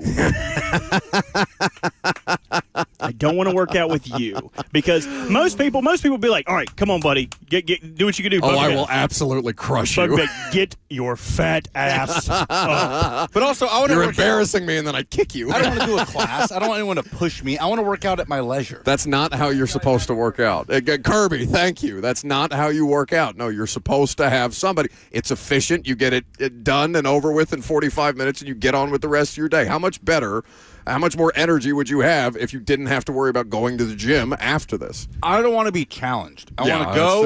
That sounds about right. I want to check that box. I want to say I worked out, and I feel good. God, that ice cream sounds so good. Yo, can you stop eating while we were on the air? Even Robert put his ice cream down because most of it ended up in his beard. It's like Peter Griffin on Family Guy where that bird just pops out of the beard to eat his food. Oh, Stop. it is in there. Stop licking your beard. Cheyenne is going to like that later. As if the visual of you on Zone TV was not disgusting enough. The idea that the audience could hear that. Okay, I won't do it. You get it out. No, oh gosh, You get it out. away Come from on. me. Get it away Just from get me. one. Get it off of me. Can we hear Cam Ward talk about the Titans being one of the Please, best God, offenses? anything but this. Let's hear from Cam Ward at the podium. Real good, just from an understanding of how they're going to run their routes, to them understanding, my ball placement where it needs to be, allow them to make plays up the field. But we got a talented group of receivers, tight ends as well, and running backs who can, make plays in the check down game and in the run game. So, just the pieces that we have, I think we're one of the top, we're capable of being one of the top offenses in the league. Capable of being one of the top offenses in the league, says Cam Ward. Now, nobody's going to begrudge him that, right? And capable is different than saying definitively we're going to go out there and we're going to rank top 10 in passing efficiency or I'm going to throw 41 touchdown passes this year. It's not, it's more of a throwaway comment than people are going to make it, I think. But just to hear the level of confidence with which he carries himself and the way that Lucas, from our vantage point, he was pretty seamless today. He was sharp, yeah. And we saw some errant and throws. not talking a lot, as Femi said and as Jeff said. He Like was trash locked in. talking? Yeah, not talking a lot, just out here to, he came out here with the purpose of accomplishing his first day of training camp and doing so at the highest level possible and looked like he accomplished that. We'll get Jim Wyatt's breakdown, I'm sure, charting every single pass in 7-on-7s and team drills. I didn't see any errant throws. I did not watch every single pass Cam Ward threw. But even in some of the warm-up drills, like Brandon Allen would be slightly off the mark here, right? Or Tim Boyle would kind of air it out a little bit, force his guy to go up for it, just routes on air. Cam Ward, sharp, crisp. I didn't see any of those miscues from him. That's not to say that none of them happened. And there was that instance we mentioned where he kind of had to dirt one because he got affected by the pass rush. Yeah. But that's a smart play. Sure. And I know, they can't sack him today, right? Like they're not taking him to the ground or anything like that, but live to fight another down. The biggest, or one of the things, there's so many things that killed this team last year, but one of the biggest things was the taking of sacks. And the fact that sacks, to me, Lucas, the more time that I spend with Ramon or just talking to offensive linemen that I've covered over the course of my career covering them and more of them coming into the league, and just how much smarter the football dialogue has gotten as more advanced metrics come out to give us more information on these things, sacks are definitively, to me, a quarterback stat. Like, you will see an offensive line give up X amount of sacks, but you will not have those things divided into, well, did the left tackle get beat individually on this play, or did the tight end miss a chip that caused the left tackle in a certain protection look to give up that sack, even though the left tackle is going to look like he got beat? Did the quarterback hold the ball too long? The quarterbacks are so much more responsible for the sacks than the actual, and it's not to let offensive linemen completely off the hook, you know what I'm saying? But like last year was an extreme. Last year was the most extreme you will probably see anywhere in the league based on Will Levis and the difficulties that the Titans' offensive line on top of that had. But sacks to me are definitively a quarterback stat. If they can just get that part of it corrected, where he's throwing it away or he's dirting the ball. And Levis was doing that early too, right? That Bears game, he put a couple on the ground just to make sure that the Bears pass rush wasn't going to chew on him the entire game. And then in the second half, the pass rush was able to get home, and we saw the major malfunctions that resulted. But I'm so, in the same way that I push back when we talk about sacks for an individual versus a pass rush unit, I think I'm going that way with sacks on the opposite end, on the offensive end, being a quarterback thing far more than an offensive line thing. Sure. Every situation is different. There's different context to every time a quarterback goes down. But we've talked about it. If you took away, picked 3 or 4 turnovers among the litany of turnovers they had last year, and just rewrote history and said those turnovers didn't happen. 3 or 4 sacks, those don't happen. Titans win 4 or 5 games, right? And it's 4 or 5 games versus winning 3 games. You're still a bad football team. But at least there's something there. Yeah, and we're coming into this season thinking, instead of saying, can the Titans just get back to winning 5, 6, 7 games, we're saying, okay, can the Titans be an 8, 9, I don't know, maybe 10-win football team in the hunt in 2025? Exactly, just being in the graphic down the stretch. So if they can just eliminate those base level turnovers, the absolute destructive meltdown turnovers that we saw on a routine basis, especially early in the early part of the year and later part of the year, outside of that middle part of the year, if they can eliminate most of those, that's worth a couple of games. That's worth a couple of victories of games that you lost last year. Or even, Lucas, if it's not an outright win. I know I've said this fact or stat, however you want to categorize it, a million times over, but 7 losses by double-digit points. Yeah. 7 not even in these games, right? If they can just give themselves a chance in one-score games instead of, we're a quarter and a half into Detroit and it's over. It's done. They're lifeless because special teams or offense or turnovers or what have you. If they can just pare down the number of blowout losses that they experienced last year, then something can break your way as opposed to in favor of your opposition, whereas last year there were so many games where it's no question that they're going to lose, and they're going to lose by a lot. Yeah. It'll be fun to watch Cam Ward grow into camp as a personality with that command of the offense and kind of directing guys around, maybe a little bit of trash talk with the defense, but that's what you want to see on day one, right? Just all business, everybody getting their feet under them. Brian Callahan feeling a little bit more comfortable as a head coach, as he talked about before practice, heading into his second training camp. You don't want to see just the everybody jawing and the pushing and shoving on day one. It's let's work. We're just getting started here. And then maybe some of that comes into frame later on in the year. I'm excited to see just how Cam Ward grows in that regard. The more comfortable he gets, the more confident he gets, which he's already pretty confident. He's already exuding confidence, talking about being one of the best offenses in the NFL this year. 615-737-1045 is how you jump in if you want to ask any questions, if you want to give any thoughts on what Cam Ward or Jeff Simmons or Femi Oladejo or Brian Callahan had to say. The phone lines are open. We're out here for at least another, hour and a half. At this point in time, a little less than that. What do you have to tell people about, Lucas? If it's too hot outside. It's hot outside. So a water park sounds fun. 104.5 The Zone has teamed up. Oh, that caught Bert's here. The Zone has teamed up with Holiday World. I'm not taking you to a water park. And Splash I'm not and going Safari. with you to Holiday World. God, well, no. Robert, if you want to go to Splash and Safari for the 2025 season, both Holiday World and Splash and Safari's water coasters and slides are the cool splash of fun that you need this summer. Not only are they called the water coaster capital of the world, did you know that? I did know that. Still, as somebody who's been to Holiday World many, many times, I'm pushing back on They're hey, respectfully. Stop it. I'm pushing back. You on stop that right now. The water coaster capital of the world, and they're less than 3 hours away. And free soft drinks, free parking. To sign up for a chance to win tickets, visit 1045thezone.com/contest today. They don't have free sunscreen anymore? You didn't say it. They got rid of the free sunscreen? The copy says soft drinks and parking. What are we doing? Holiday Come on, World. what are we doing What are we here? doing? Hey, I don't want they're having a nice time. Maybe they do, maybe they don't. If they don't, and I say it, then the overlords at the water roller coaster capital of the world come at me. I'm just saying, 1045thezone.com/contest today. Maybe we have done Pick it up, Holiday World. When are we going? We have done. I'm not going. Yes, you are. You're going with us. That's not very holiday Let's of you. bail on open practice. I'm down to bail on the Saturday practice. It's going to be Satan's butthole out there. I can't think of anything to cool you off from that better than Splash and Safari. Ross, do we have anything to give away? We do have the dumbest thing in sports today. Have we not done it? Oh!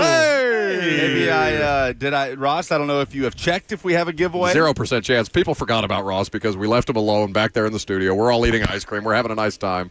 We're having a good time. Kirby doesn't even know who Ross is. Has Kirby met Ross? I don't think so. Yeah. Kirby said no, Ross said yes. Ross said yes. That's brilliant. It's okay. It's Diana Rossi's son. That's right. You met her. We have something to give away. What do we have to give away? We have 2 tickets to see Nelly on September 16th at Ascend Amphitheater, plus another family 4-pack of tickets to the Williamson County Fair. I'm not going with you to It's that either. getting hot out here. Do you think they'll let me take off some of my clothes? Some, yes, not all. Okay, so like what? I have Croc shorts, undies, shirt on. I feel like if you decided to take it down to your skivvies at some point, you probably wouldn't be the only one. Do you think they'd cut the hoses on and let me just do the longest yard practice? Did you see the picture he posted of being at your old house at that inflatable small pool that he had of him posing sexually? No. It was a sexually provocative pose. A provocative pose. Yes, Kirby, a provocative pose. With the hose, with me staring or leering at him in the background because I'm disgusted by his behavior. Would you categorize? Look at Buck's face. Would you categorize that as a leer? That's a leer. No, look at his mouth is open. He's smiling. I think so. He's loving it. I'm not. Nothing about you in that. I wish the audience can see that at Robert Walsh. He's enticed. At Robbie_Walsh. Well, Robbie, if you take your shirt off, planes are going to fall out of the sky. Did you post? We've already got that problem as a country, Kirby. I'm not trying to cause more air traffic. The glare on the pilots, they just be. Yes. Well, anymore, it's not that he's just so white. It's that he's pink. He doesn't get tan. He gets pink. I don't know. One day, all these freckles are going to connect, and you're not going to have anything to say about me. You'd still be less tan than me. I don't know. You look pretty pale, dude. You do not look like. You started doing this the other day, and I'm not going to hear It's it. unfortunate. You don't tan like an Egyptian. You know, Buck is no longer. They don't tan, ironically enough. My dad was so pale. Yeah. Buck is no longer the man that you thought he was, Kirby. Rich, tan, affluent. Now he's broke, pale. What's the opposite of affluent? Not affluent. And it's affluent, not affluent. That sounds like Affluent. It's affluent. It's affluent. Yes, that's I how you never say it. thought of Buck as a man.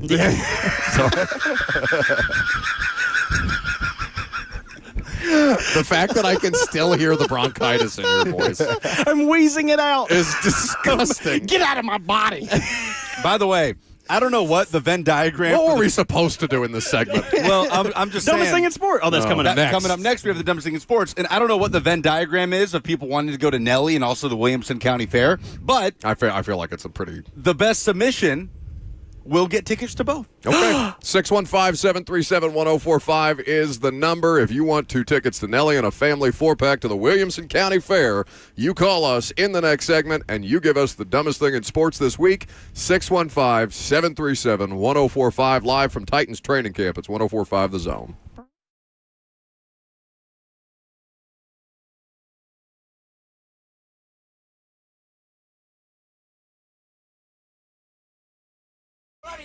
Lake lovers, listen up. Tennessee National Lakefront Resort Golf and Marina Community is releasing a brand new phase of lake lots, one day only, Saturday, July 26th. Is that this Saturday? It is this Saturday. As a matter of fact, cottage packages with a boat slip from just $359,900, a 1.5-acre lot with a covered boat slip from just $99,900. You can get $30,000 off on a move-in ready home with free upgraded outdoor kitchen.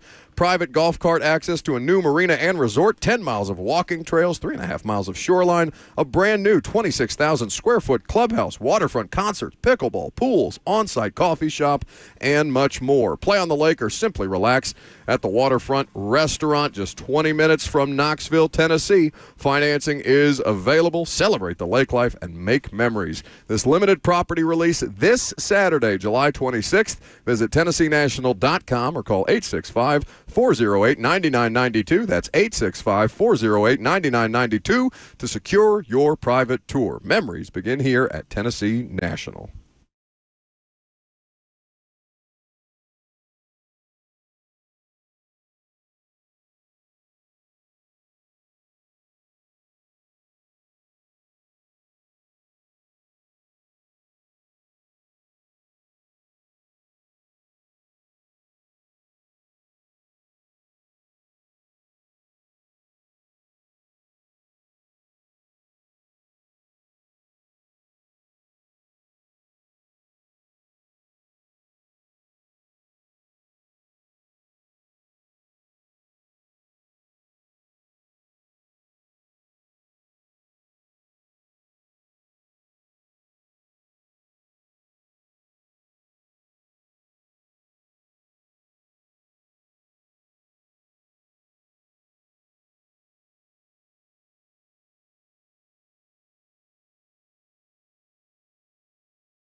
737-1045. What's the dumbest thing in sports this week? For the opportunity to win 2 tickets to Nelly and a family 4-pack to the Williamson County Fair. Ross is just going to call out the callers. I think that's a more seamless way to do it as he puts them on the air, since Robbie. Who the hell is that? I don't know. Robert, Lucas, me, and Kirby are all out here at Titans training camp. But I'll start, Ross, if you have the audio that I need for this particular segment. Do you? I don't believe I do. Did you send anything? Okay, Lucas is going to send it to the Twitter group. You just let me know in my ear when it's ready, and I can stall until then. The dumbest thing in sports this week is me, because I watched training camps around the NFL open over the weekend and into the start of the week, and now with the Titans today, I believe, is every training camp open at this point? Ravens camp yet? Every team has reported to camp as of today. At least reported. Yes. Yeah. So we are now all officially open, all 32 clubs for training camp. And I, covering the team that I do, watched another team's press conference, or at least a clip of another team's press conference yesterday, and I was made to feel a bit of FOMO. Because the New England Patriots also opened training camp yesterday, and in true Mike Vrabel fashion, coming off the first day of practice, which I assume was a bad one given his demeanor, he decided to take out a reporter that was not paying attention to a question that Vrabel previously answered. And I'll be honest with you, I had FOMO. I miss that a little bit. I miss the fear. I miss the attention that must be paid at every given point to make sure that you don't get got on any given day. We were just talking about it with Ben Arthur, because for some reason Mike Vrabel hated Ben Arthur, who is a wonderful individual. He hated Eric Bacharach, too, also a nice and wonderful individual. For some reason, Vrabel sniffed out those nice guys and decided he was going to crap on them for his time here. But Ben Volen of the Boston Globe yesterday was the latest victim. Can I hear from Mike Vrabel? How do you feel about how the guys came back? I mean, whether you were in a coma when I answered Tom's question or typing on your phone or tweeting, I don't know, but I spent 5 minutes answering that question. And I can go back through it, but I'd rather not. It's very mild. It's a very mild instance, but it was just enough to make me miss him calling me an idiot, or Kaharski telling him he doesn't know what the hell he's talking about at any given point. Some idiot is going to ask me that question. I miss the fear a little bit. I'm going to be honest with you. I'm not surprised that Vrabel lover, worshiper, follower, That's Buck true. Rising is electing to go with that as his dumbest thing Well, in I picked sports. me as my dumbest thing in sports. Right, because you miss Because and I miss worship and follow Mike Vrabel. No, I miss get it. it. I get it. My dumbest thing in sports this week is Big Ten Commissioner Tony Petitti. Big Ten Media Days have been going on. And, of course, there's a lot of talk about the future of the college football playoff format. It's clear that the SEC and Big Ten very much are driving this thing forward. It's also clear that they are not on the same page right now and are not aligned on where they believe the college football playoff should go. Tony Petitti wants a 16-team playoff. He wants 4 automatic qualifiers for both the Big Ten and the SEC. He also wants play-in games, which he believes, and this is straight from CBS Sports, could help determine deserving playoff teams from deeper conferences. Now, Tony Petitti's quote here is not what I take issue with. What I take issue with, and the quote is, there seems to be some feeling in college football that somehow, if you're 8-4, you're not a really good football team. These conferences have gotten so much bigger and deeper. That's a pretty good winning percentage last time I checked. Can an 8-4 team win a playoff game? I don't know why people have made up their minds that they know the answer to that before a game is even played, which I don't hate in principle. Ole Miss, right? 9-3 last year, missed the playoff. A 9-3 Ole Miss certainly could have knocked off a Notre Dame. You could see that happening in the college football playoff or whatever 8-4 Big Ten team. What I hate is Tony Petitti pointing to the NFL's wild card format and specifically pointing to the 2007 New York Giants, who famously went all the way to the Super Bowl and upset the undefeated Patriots. I'm tired of us taking NFL examples and applying them to college football, saying, but it happens here, it could happen here. It's not the same. The talent disparity is not the same. And I could talk about this for hours, but I'm not going to. You could. Other people have their dumbest thing You in would sports if this I week. didn't under the table I give know, you a wrap up sign. But let's stop applying NFL things to college football when we're talking about where to move forward with this sport, please. They're not going to. Robert?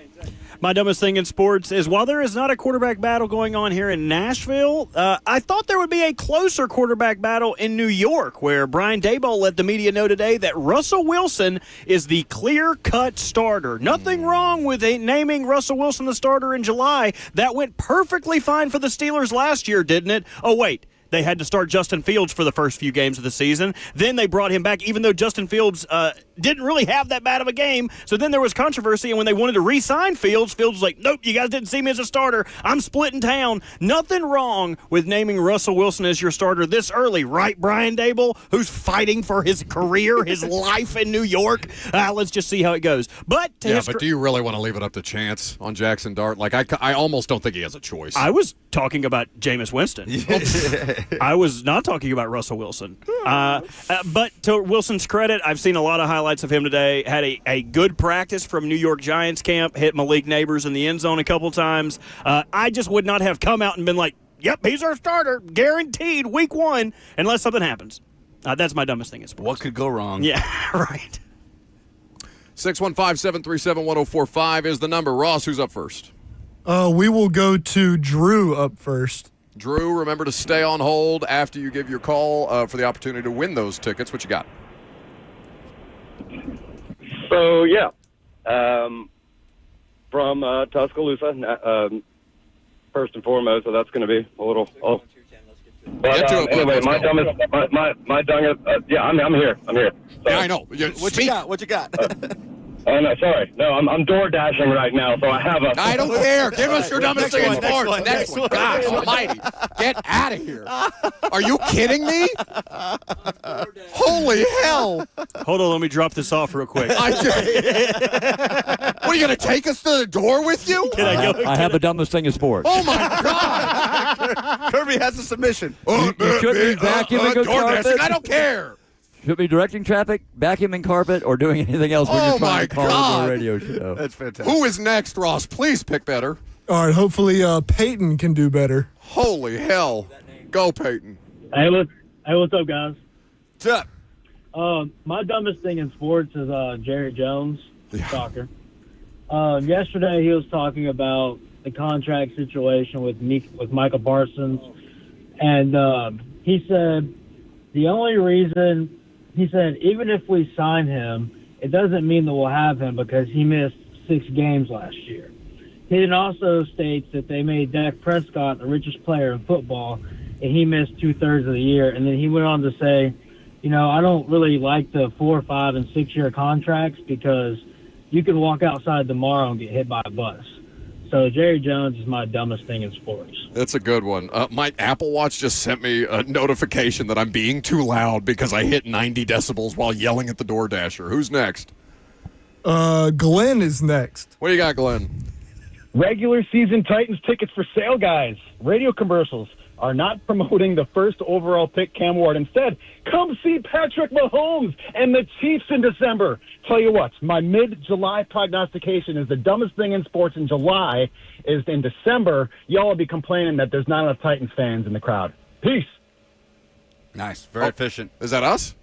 No, I don't know. I don't know who's playing. Those commercials air on our station, but I believe they do say Cam Ward. I've heard this complaint before, but next time the commercials are up and we're actually listening, I'll give it a listen. Oh, I'm not going to listen, but that's fine. I'll do it. I'll do it for you. Okay, you tell me. All right, well, I guess if we're not doing that, that's fine. And if you show up to watch your football team or don't, doesn't make a difference to me. I'm going to be there either way. Who's next? All right, these have been horrible. Let's go to Eric. That was so bad.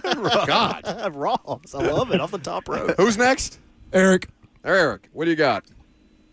Hey, if we're going to bash on the commercials, I'm just going to say they're too long and they're too frequent. Oh, my, for God's sakes, give us your dumbest thing in sports this week. No, I want to hear what you had for breakfast this morning. Oh. So mine is going to stay on the Cowboys agenda today. The ESPN dropped the ball again with one of their shows. First Take yesterday, or it might have been Monday, they were airing a segment talking about the Cowboys, and they were showing this video, and they were talking about George Pickens and Dak, how the connection is so well.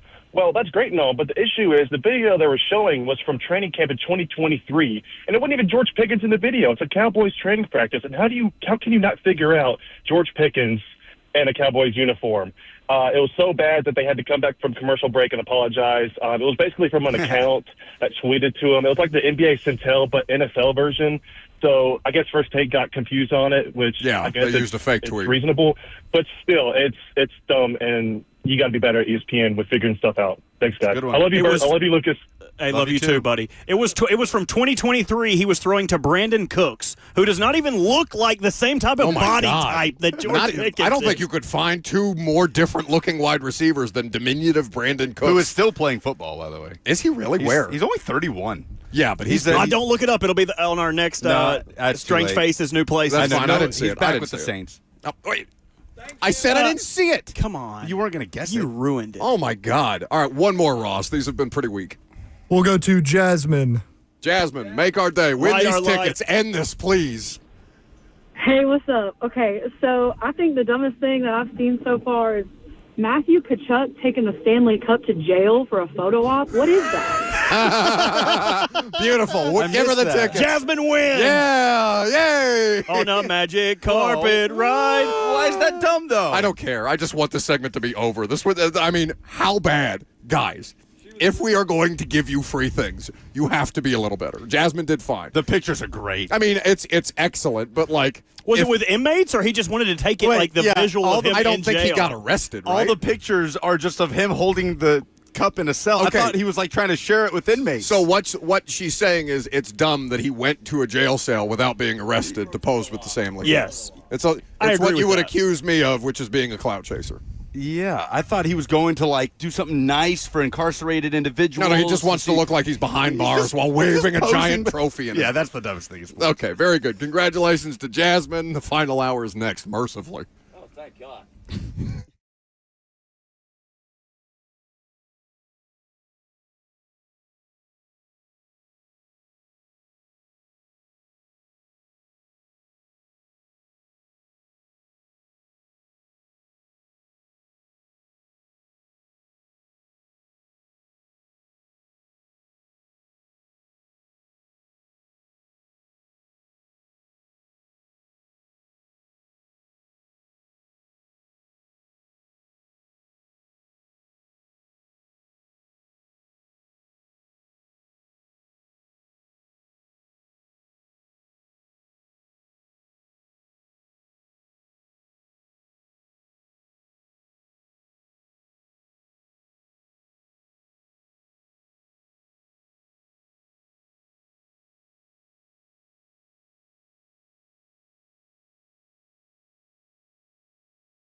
It is 12:03. Good afternoon. Broadcasting live from Ascension St. Thomas Sports Park at Titans Training Camp. I'm Lucas Panzica, and practice number 1 of 2025 training camp is in the books. Cam Ward, the rookie quarterback, met with the media after practice and expressed some confidence in what the Titans offense can be this year. Real good, just from an understanding of how they're going to run their routes, to them understanding, my ball placement where it needs to be, allow them to make plays up the field.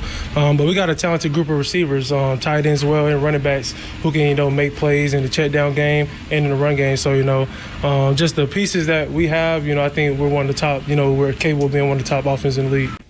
Aaron Wilson is reporting that the Titans working out defensive tackle Timothy Horn today and are expected to sign him. Horn, a 27-year-old former UDFA signing by the Falcons and a New York Giant for the last 2 years. For all your foundation repairs and waterproofing needs, visit USSTN.com. Breaking news at once on your home for the Titans and Vols. This is 104.5 The Zone.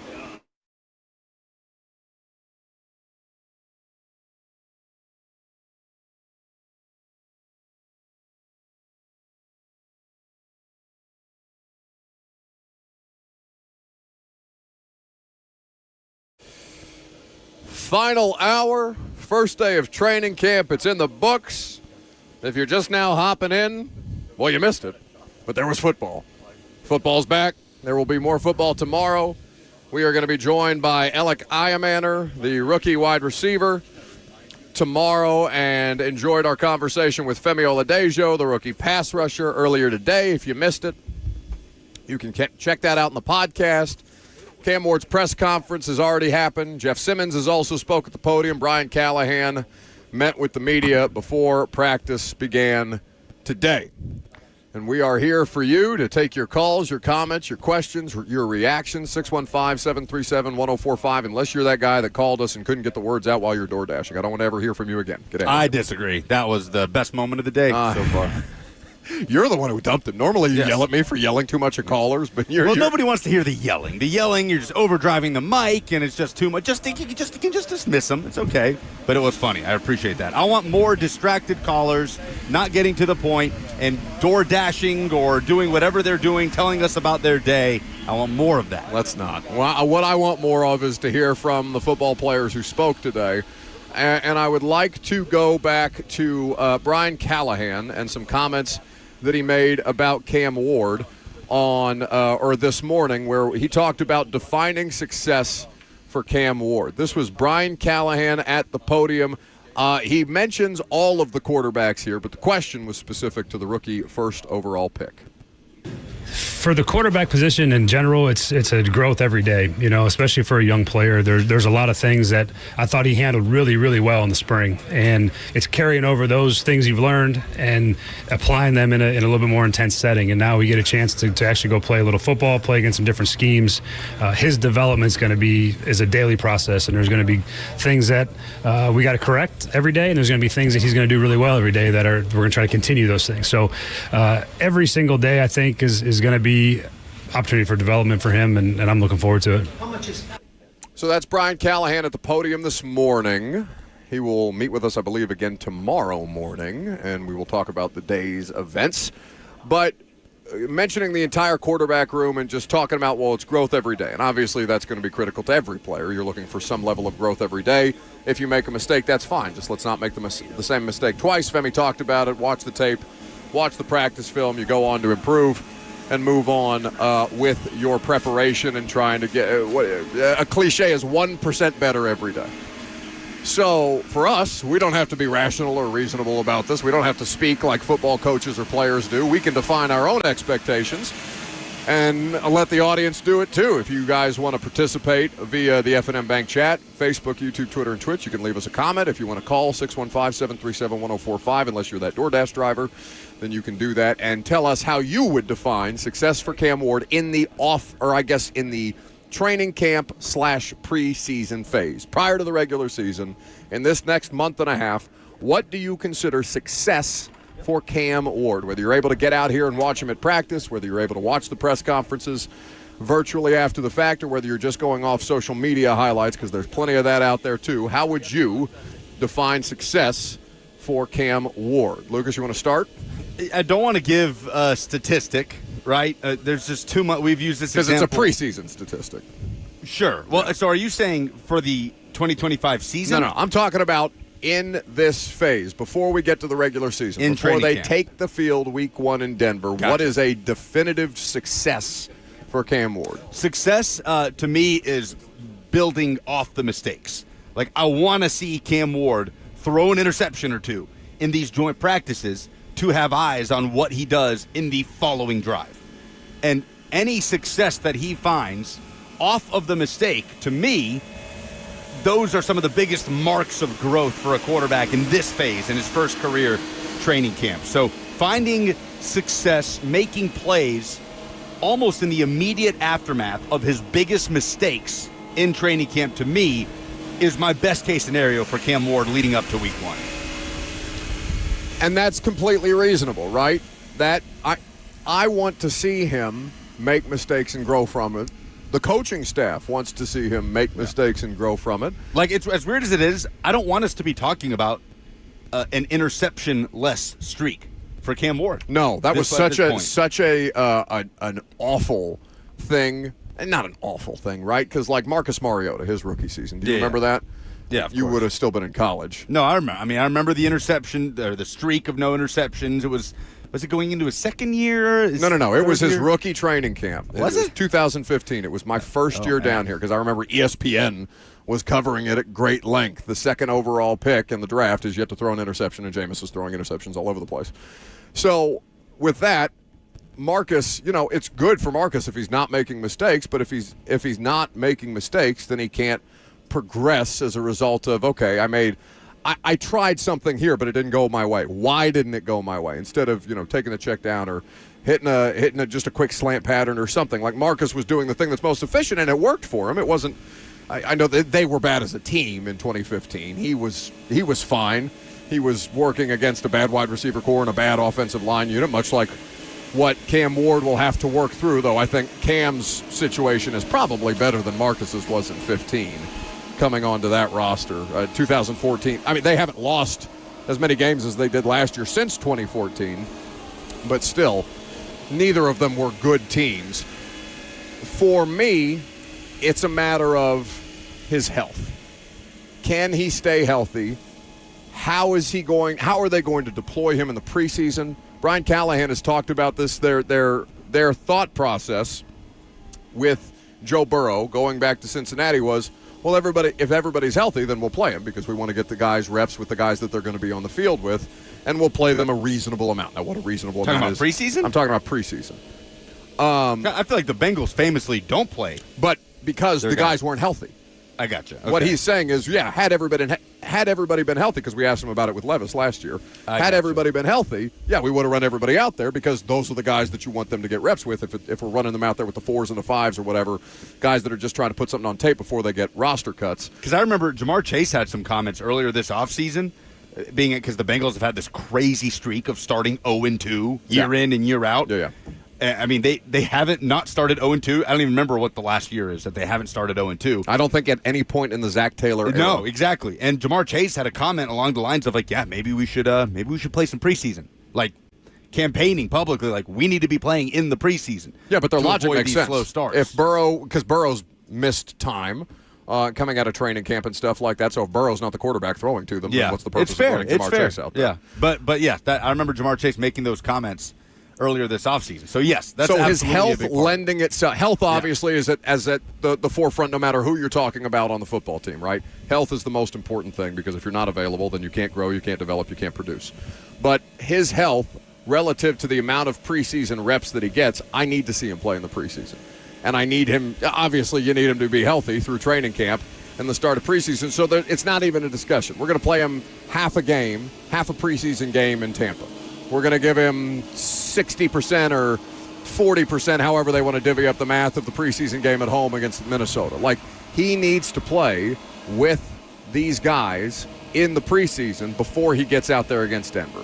Because I know that the value of joint practice is that you're going to have Todd Bowles lighting you up on the defensive side of the ball, but they can't bring you to the ground. They're not actually sending their pass rush. I need to see him face a pass rush.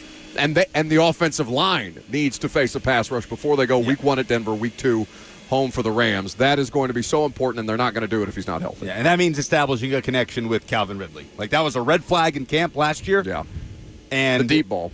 The deep ball, really the Levis-Ridley connection in general, and that's a red flag that carried over in a big way, especially to the start of the season. It was a very slow start for that connection, obviously for Levis and for Ridley, who dealt with drops early in the year and didn't really grow into the year, didn't hit his rhythm until about midway through that Detroit game. And then on from there, somehow he gets 1,000 yards with all the quarterback issues the Titans had. But you saw Ridley and Ward getting extra work after practice today before Cam Ward stepped up to the podium.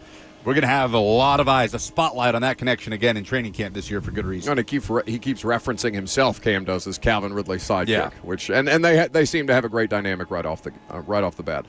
615-737-1045. You can jump in if you want to. Mark is up first. Mark dropped, so Scoob is up. Excellent And thought by he's Mark. gone. Well done. Probably door dashing. Scoob. Hey, how's it going? Daily progression, but daily progression and, like you said, health are my two biggest things for Cam Ward. And football is back, baby. Love you guys. Thanks for the call. Thanks, Scoob. That's oh God. Yes, daily progression and health are the two most important things. That's really the only way that a training camp could be a success or a failure, one way or the other, right? Other than just status quo going through football practice and things like that. Like there's not a lot of wiggle room beyond that unless we're missing something. And the chat's welcome to bring up something we may have missed or something they thought of that we didn't. But I don't know what other metric you could judge a training camp for a rookie quarterback a success or a failure by unless he's just not outright playing or practicing. All right, coming up next, we are going to hear more from Brian Callahan and Mike Borgonzi. We're going to preview the pass rush group, the outside linebacker group specifically, given that we just had Femi Oladejo on the show live from Titans training camp. It's 104.5 The Zone.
general.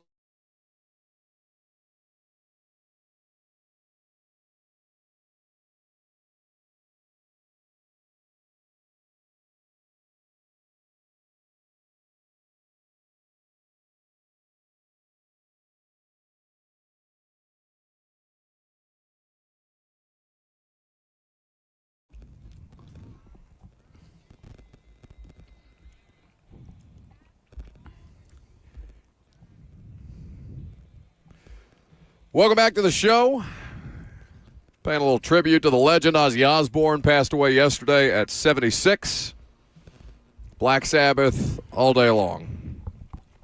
615-737-1045, the number if you want to jump in. Lucas has gone and scoured the media room for the training camp media meal. What's the report? You want to give I do press box food reviews. You want to give a media room meal review? A little baked chicken, some rice, and some collard greens, which I am a big fan of. I do like greens. So, we're going to preview the outside linebacker position since Femi Oladejo was on the show today. We will do that every day tomorrow. Wide receiver since Alec Iamaner, who has been a very pleasant surprise. Maybe he's not a surprise, but he's certainly been a pleasant revelation. Revelation? In the early going, yeah. Did you watch him today? Feels like a strong word after one day of non-padded practice. Yeah, but I've seen him for a month and a half, and he's doing the same thing a month and a half ago. He's a fun player. He's a fun player.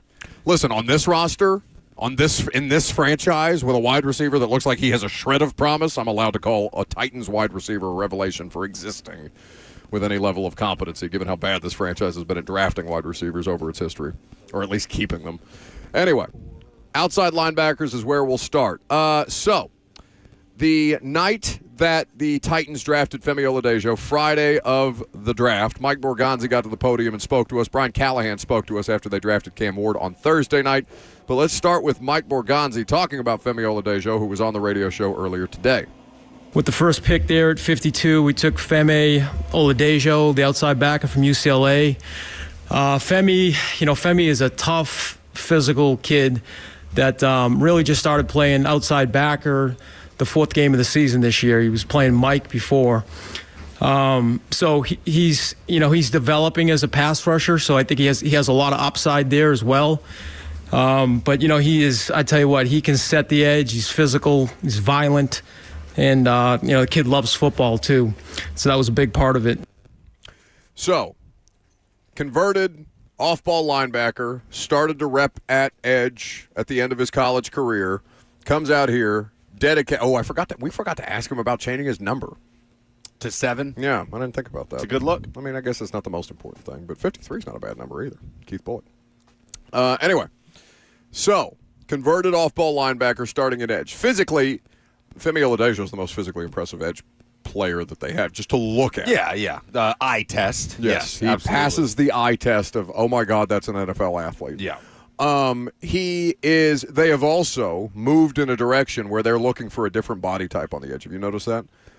Arden Key and Jalen Harrell are very different from Draymond Jones and Femi Oladejo. Yeah, a lot more size. Stout. Yes, like the center of gravity. Yes. And, again, both of those guys that have been moved around. Draymond Jones playing along the defensive line. Femi Oladejo playing in the middle as an off-ball linebacker, as opposed to Arden Key, who's kind of that, lankier, maybe a little bit Arden's longer, light in the ass. Pure edge rusher. Is Coach Mack, that's how, a little light in the ass for as far as setting the edge and playing the run and being a 3-down player. They're trying to get guys that they know they can leave out there for all 3 downs. And obviously you'll have certain packages where Draymond Jones is on the field with Arden Key and Jalen Harrell's out there with Arden Key or something like that. Like it can look different based on how much of the playbook they're able to open up based on what they have. And how quickly the rest of these new guys get up to speed, because obviously this is Draymond Jones' first year in the defense, too. But, if they find one of these guys to maybe play above his head a little bit this year, he's got to be a 3-down guy. How much rotation can they afford to have right now on the pass rush? I mean, it's probably their best way to go about this, just because which one of them, Draymond Jones is the only one that has been a 3-down player in his career. Arden Key has always been situational. Femi is just getting there, so maybe he can be at some point in his career. He's played the position for less than a calendar year. So we're not there yet. And Jalen Harrell, I don't know what he's to a do with second round, 7th round pick. That's all you have to say. He's right? a 7th round pick, not a second. A second year Yes. 7th round pick is what I meant to say. The other player here that talk about looks the part, Desmond Evans, who is a undrafted rookie free agent, number 56 for Titans fans who have not seen him or heard of him yet. He's 6'6", 252. He's the biggest player by a mile in that room. He's a former 5-star high school recruit that played college football at North Carolina. Did not have an overwhelmingly spectacular college career. Obviously, he went undrafted. And physically looks the part. Like, if you saw that guy wandering around on the street, you'd say, okay, that's an NFL football player. That's some kind of professional athlete. But the question about him, based on my understanding, is not to be generic, but love of ball. Like, how much does he actually want this to be a career? How far above and beyond his physical talent, his physical gifts, can his work ethic take him? And it's not like they're down on him or that he's been unprofessional necessarily, but like that is the biggest thing they feel is keeping him from being able to take a step as a pro athlete or even as a college player. When did they bring him in? A UDFA process. Just right after the draft? Yeah. Okay. I don't know about like right after, but like in those days after. Yeah, I mean, for right now, I'm not going to pretend like I'm familiar with every personnel grouping in the NFL, but it's hard to imagine. This is going to be one of the worst edge groups in football. Yeah, just personnel-wise, that just looking at names on a roster on a depth chart, that there's a group in the NFL that inspires less confidence than this one. Now, they don't have to be one of the worst pass rush groups in the NFL if Jeff is healthy and Sweat gives them more and Well, right now that feels like their only avenue to consistently affecting the quarterback. They can scheming be things up in the middle of the pocket being collapsed by Jeff and Sweat. Or scheming different things off the edge. Or what Shane Bowen and Mike Vrabel used to do, and this is common around the league, so it's not just specific to them, but they're the most recent ones to do it, is people used to freak out a little bit when they drop Harold Landry into coverage, but not realizing that they're sending David Long, for example, on a pressure, or Logan Ryan on a pressure, and still sending a 4-man rush, but confusing, making the quarterback hold the football for just that extra fraction of a second, because he's seeing one thing and then all of a sudden the look changes. Those can be ways that Denard Wilson can employ or deploy if he feels that the group is capable of handling stuff like that to simulate additional pressure. So they can play above their head, they can be schemed above their head, and they can benefit from the defensive line pairing, hopefully realizing that potential. And, I mean, that's the closest thing that they would have to something that could be elite on this roster this year, right, Jeff and Sweat? Yes, certainly. Yeah, I guess on the roster as a whole, that's the highest. Besides Morgan Cox as elite as a long snapper can that's be. the highest potential for a high-level duo on either side of the ball. But they have to sign someone, right, on the edge. They just have to. Again, Lorenzo Carter retiring out from under you is not this, it's not the impact that we thought maybe it would be last year when we thought Arden Key was going to be suspended. Remember that? We thought he was going to be suspended for 6 games. I can't remember if it was a PED thing or gambling. It got waived. He ended up not being suspended. Yeah, and ended up not taking. He was there week 1. And that was a huge blow to what was an already thin pass rushing group. It's not that level, but it's just a group that needs bodies. And he's a guy that could give you 3, 4, 5 sacks in a year. There are less than 20 sacks coming back this year. If you're just to look at last year, sacks in the NFL by a player off the edge, there are less than 20 coming back on this roster. That's between crazy. Arden and Draymond, because Femi does not have a career NFL sack to this point. So Jalen Harrell, I don't believe, does to this point. Oh, I don't know that off the top of my head. Maybe he had one. I would be shocked. Yeah, so I would be shocked. It's got to be the spot right now where you have the most concern, and you feel like they have to sign somebody at some point. It's Femi, it's Draymond Jones, it's Desmond Evans, who we mentioned. You've got Titus Leo, number 90, who is also an unknown at this point in time. He is a UDFA. At 25 years old, he's a UDFA, former UDFA rather. And then Jalen Harrell, who is the 7th-round pick out of Michigan, and Ali Gay, who is also physically impressive. In fact, he would be bigger physically than Desmond Evans is. He's 6'6", listed at 265. Titus Leo is someone they got off waivers. Waivers. Right, from the Patriots, Robert points out. Yes, waivers. So they are going to have to add a player. whether they do it in the waiver process, whether they dip back into post-draft and now camp free agency, because free agency is an ongoing process. I know Titans fans, and we've talked about Zadarius Smith, but again, what does he want as far as the money? They have cap space. Do they have cash on hand? They do have cash on hand. They're not broke. They're not what's the name of the Raiders owner? Davis? Mark Davis. Mark Davis trading away Amari Cooper and Khalil Mack because they physically didn't have the cash on hand to give those players extensions. It's not that dire here, and Mark Davis has changed his fortunes because that new stadium in Vegas makes him a ton of money beyond just what the football team makes him. Clowney Watch 2025? No. Again, let me go back to if the Clowney... We might as well bring back Beasley. Where's Vic Beasley? No, not the same. Not the same. Oh, Caleb Farley. Popping up out of nowhere. That callback. Again, if Jadeveon Clowney was never a Tennessee Titan, if the 2020 experience never happened with him... He was so good everywhere else. Titans fans would be screaming to bring him in here. He had a career year in Baltimore for Roberts Ravens right after he left Tennessee and played, 8 games that season after experiencing a knee injury.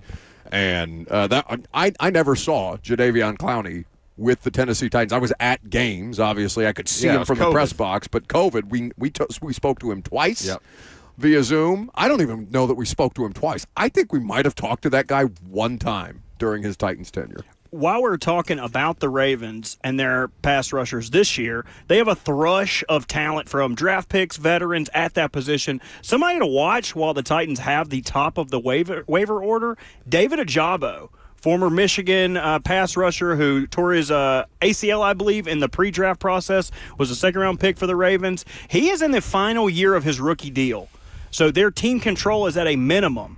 Denard Wilson spent time on that defense. He was coaching the secondary. He wasn't coaching pass rushers. But if he was to be released or potentially traded, I think that could be a guy for the Titans who – it's not like he's a bad player. He just never realized the heights after that injury. He's somebody who could definitely contribute and has the pedigree to be looked at above a player like a Titus Leo. Do you think they'd cut him, though?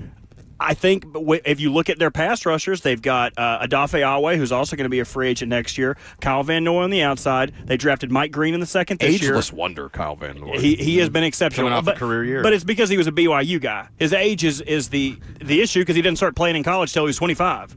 So him being 34, he has the body of a 28-year-old. It's like Ridley, Ridley, and my legs are 25. But Adisa Isaac, a third-round pick last year. So because of the lack of team control and the depth at the position, I could see them trading him, or if they can't find a partner, releasing him at the end of camp. That could be somebody who I could see the Titans taking a look at. Yeah, it's early, and this would just be pure speculation at this point in time, but I don't think they're going to pay a lot of money for a pass rusher. I don't think they're going to go out there and buy somebody on the free agent market. And it would also make sense for a pass rusher not necessarily to choose this team, right? Like all of these guys, you just saw Von Miller sign. His reasoning for signing with the Commanders, because they have the best quarterback. His quote was, they have the best quarterback and a chance to win the Super Bowl. He's like, I wasn't leaving Josh Allen for nothing. I'm assuming a lot of these other pass rushers, Zadarius Smith, Matt Judon, any of those guys, Clowney. They don't want to come here to win 6 games. Right. They want to go somewhere. Cam can do that next year. Cam can have that recruiting impact next year where the Von Millers of the world would look around, say Cam has, obviously Jalen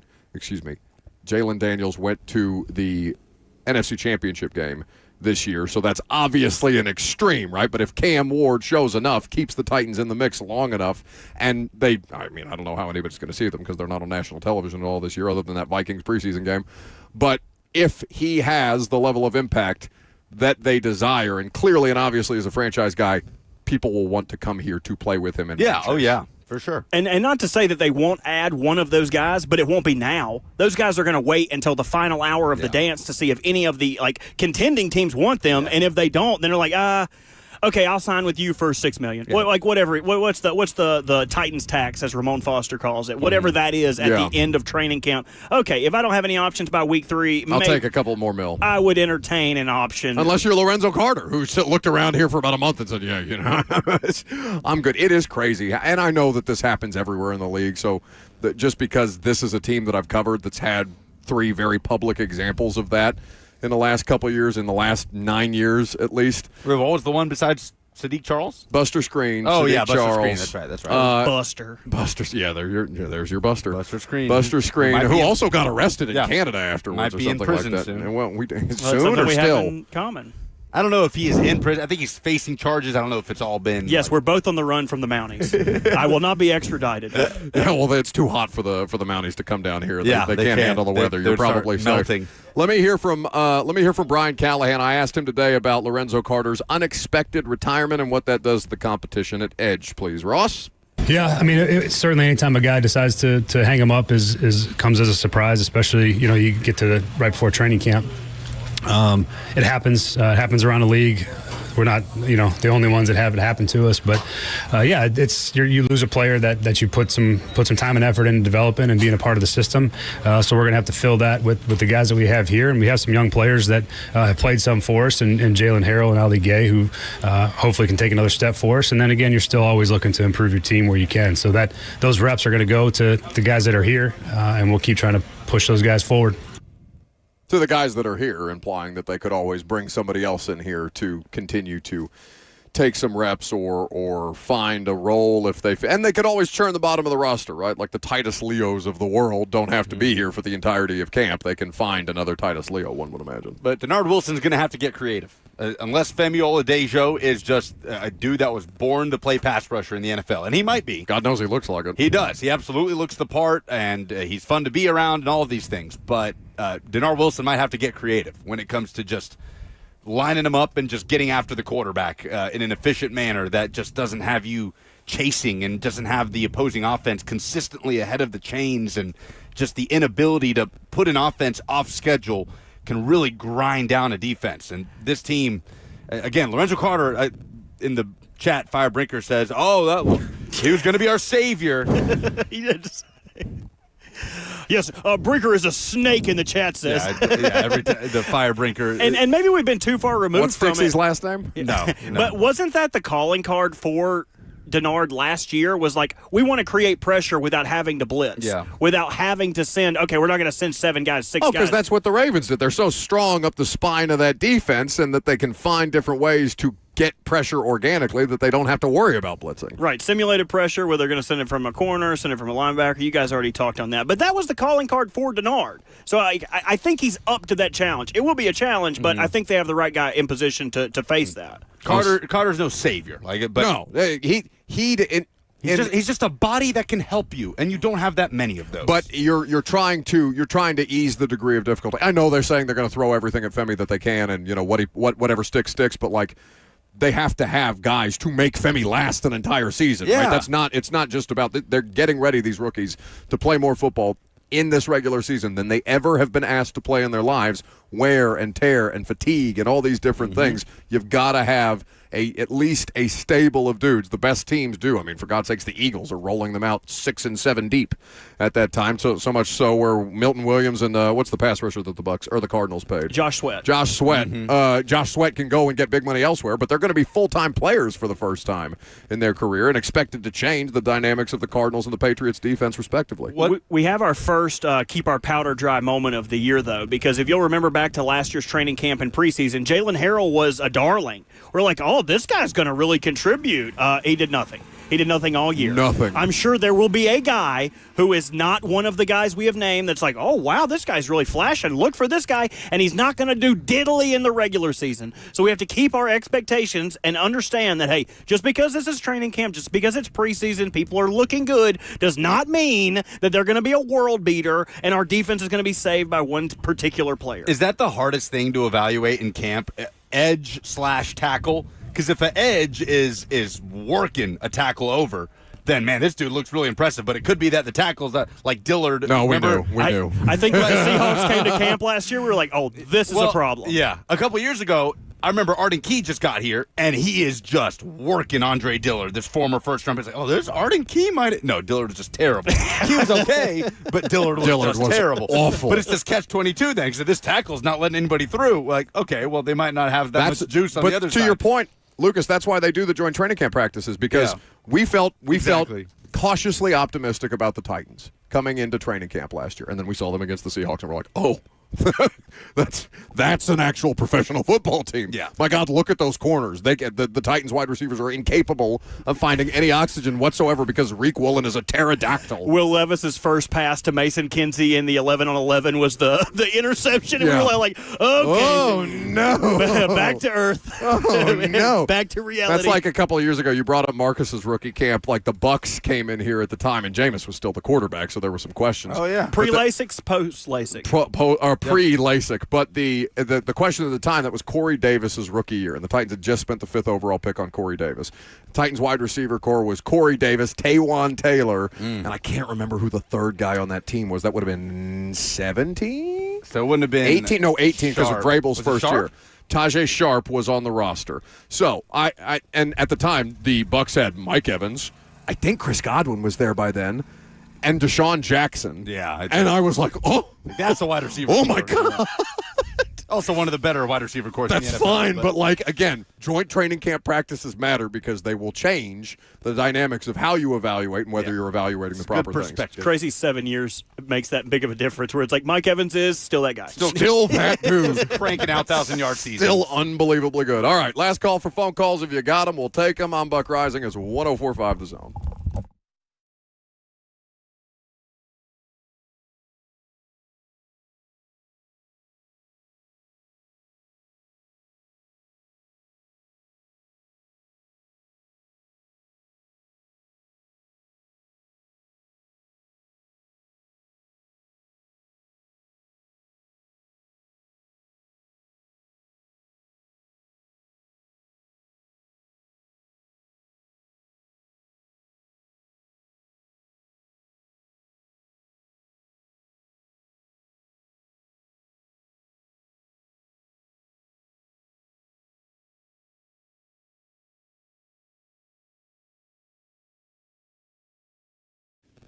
Premier Generators is here to help you because when the power goes out, everything changes. That's why every homeowner should at least consider having a backup generator, especially if you live in this part of the country where the weather conditions have been very, very, what's the word I'm looking for?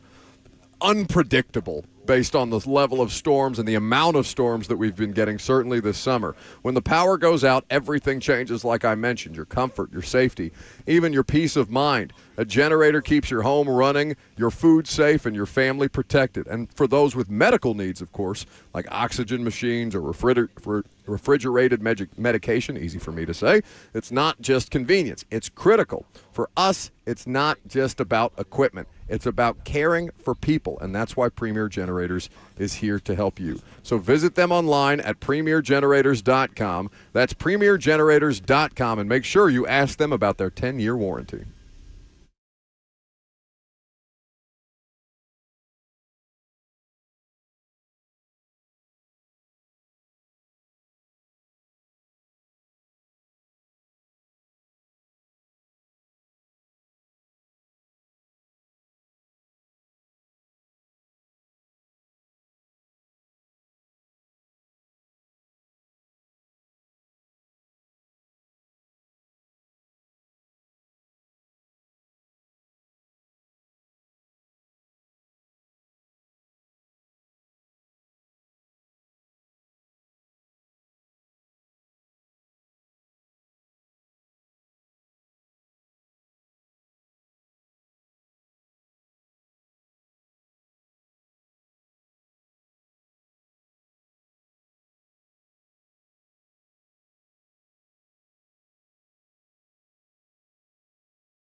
Welcome back to the show, fueled by Hattie B's Hot Chicken, the best hot chicken in the world. R.I.P. Ozzy Osbourne, obviously playing a lot of Black Sabbath today in his memory at 76. Kirby's practice observations are all that we have left to do, and then the polls. If you are familiar with our training camp coverage, we're not very good at it, but Kirby is. So we bring in external forces to provide just that. Kirby Allen Kirby, the floor is yours. You have 5? The 5 things. Good Lord. It's Moses. Jesus Christ, Kirby. Sorry about that. These are the tablets given to us by God. Literally holding them away from his face, reading from on high. The 5 things that I learned in camp today. Thank you. You sound like you're on my comm app now. Well, I will say this. The energy is extremely high at Titans preseason this year, and I'm going to give them a high mark for that because last year it was like a drunken sailor. Football in mid-July, number 2, football in mid-July is not for the faint of heart. No. I'm going to have to rethink my entire career after the season. Just now? Oh, I'm telling you, this is warm. This is Africa hot. That clock is ticking on the Cam. Yeah, it's not hot out here. The clock is ticking on the Cam Ward era, and from day one, things look like we're on time. Kirby was impressed. Kirby was impressed. He looked good. No, not Stamp. Kirby said he's going to wait until he gets a little, what'd you call it, eye time? I need a little more eye time, but the ball was going in where it probably should have, or it was intended to go, and people were actually making contact with their hands with the football. That's unfortunate, Kirby, because I was looking for a little more us time. Well, I could have ran out there and tackled him, but then that wouldn't have gone over so well. Then you would have to reevaluate your career choices. And my lawyer. And seriously, the rookies that we've seen, and the one gentleman that we talked to, we've got some people. We've got some rookies that, with some time, I'm not saying they're winning a Super Bowl. Yeah. I don't know if they'll be on the roster.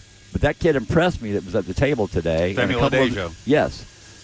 And I got to work on you at a good title for your thing. But anyway, we've got some people that look like they're capable. And finally, and probably most important, is that free ice cream is the best ice cream, and it just tastes better. Yeah. It remains the best kind of ice cream, the free ice cream. All right, Ross, who's left on the phones? We can rattle off some phone calls before we do the polls. We have just Micah on right now who has a Titans question for y'all. All right. Micah! Go ahead, Micah. What you got, bub? Hello? What's up, Micah? Oh, hey. I had a quick question for y'all before the show ended. I was wondering if you guys, this year, would rather have Cam Ward look really good and have a good year and maybe the Titans only win a couple of games, or the Titans be really good and win 9-10 games and Cam Ward not show as much signs of greatness as the quarterback? That scared Don't the hell out of me. mouth breathe over Oh, Micah. God. Do you know that small child is a better professional broadcaster than you are, Ross? Well, that was a great question. It was. You did a great job, kid. Ross is just trying to be nice to Micah, and we're just tearing him down. I can't tell which one's the real Ross and which one's the fake Ross. It is hard to tell. Can you tell? Oh, God. Jesus Christ. We need a ventriloquist act. Ross Dawn does that. Do you know Dawn has a ventriloquism? Yeah, she's on a show with 2 dummies every day. That's not nice. I'm not starting show beef because of you with 3HL. No, that wasn't beef. All right, Micah, no. We're all in agreement here. Cam Ward. Yeah. Cam, he's the most important thing on the roster by the mile. If they get Cam Ward wrong, then we are going to have to deal with several more years of what the hell are they going to do at quarterback, and that is not a life that Titans fans should want to live. That's not a life that the media wants to live. It's not a life that the franchise wants to live. If the Titans only win 4 games or 5 games, but Cam Ward looks like the one, fine. I can live with that. And that's the answer across the board, right? For any Love you, team. Micah. Like the Colts right now with Anthony Richardson. Tell that child you love him. Love you. Yeah, he's a good There's kid. a lot of love here. A lot of love here. You say you love him. Like, would the Colts rather I think it was a win 7 to 8 games? What did Ross say? He's alleging because Micah has not yet hit the age of puberty that we are misidentifying Micah, but Ross is unfamiliar with Micah, and we know him because he's a longtime listener to the show and has a podcast called the All Vols Podcast. AULL. Yeah, check it out. Apologies, Micah. Shut up, Ross. Review and subscribe. But noted Colts fan Buck Rising. What? Would you, as a Colts fan, rather the Colts win 7 to 8 games and Anthony Richardson look like it's clicking finally, or sneak in with 10 wins, just scraping by with Daniel Jones on a one-year deal. Oh. I bet if you were a Colts fan, you would want Daniel Jones. Really? Yeah. To know that you failed on Anthony Richardson? Yeah, and because potentially if you failed on Anthony Richardson, I imagine the Colts fans. In fact, I was texting a buddy of mine because we were talking about Anthony Richardson on Fox the other day. A fellow Colts fan? Yes. I've never watched a Colts game that the Titans haven't played in. Anyway, the consensus, it seems, is that they want the people that are running the Colts in the absence of Jim Irsay out. Oh, okay. And that if Anthony Richardson goes down, then they get a restart. All right, if that's and your Daniel goal, Jones can win a couple of games. But it's better for the Colts brass, if it finally clicks with Anthony Richardson, Sure. as opposed to, okay, Richardson clearly is a bust. We know that now. Daniel Jones, do we overpay him like the Giants did, or start over at the quarterback position? Like, the answer is always it's better to get something out of your young quarterback, even if it comes at the cost of some wins in the short term. All right, Ross, we're not going to have time for polls here, so just tell me, Lucas, who the polls would be presented by if we were to do the polls today. Two Rivers Ford, the South's most trusted Ford dealer. We'll read one. Who will lead the Titans in sacks in 2025? It better be Jeff. I'm going to say Ollie Gay. He was not a option. Is other on there? You should have put other. Majority of votes went to Jeff, 40.8%. 24% say Arden. It has to be Jeff. 21% say Femi. 14% say Draymond Jones. Jeff, there has to be some level of dividend paid on this second contract beyond, he has the potential to be the best player on the roster. He is the best player on the roster. Yes. I'm not disputing that, but yes. At some point, we got to see something more. Read one more poll. No, it's the laptop's closed. They were good today. Why are you? Let's get out of here. They were actually good. I don't believe that. All right, that's it for the show. We appreciate you guys hanging out. Back at Titans training camp tomorrow. Alec Iamander will be the guest. Lucas, Robert, Kirby, everybody back. If you're out here tomorrow too, we'll see you then. Pack it up. We gotta go. Oh, there's a runaway lawnmower.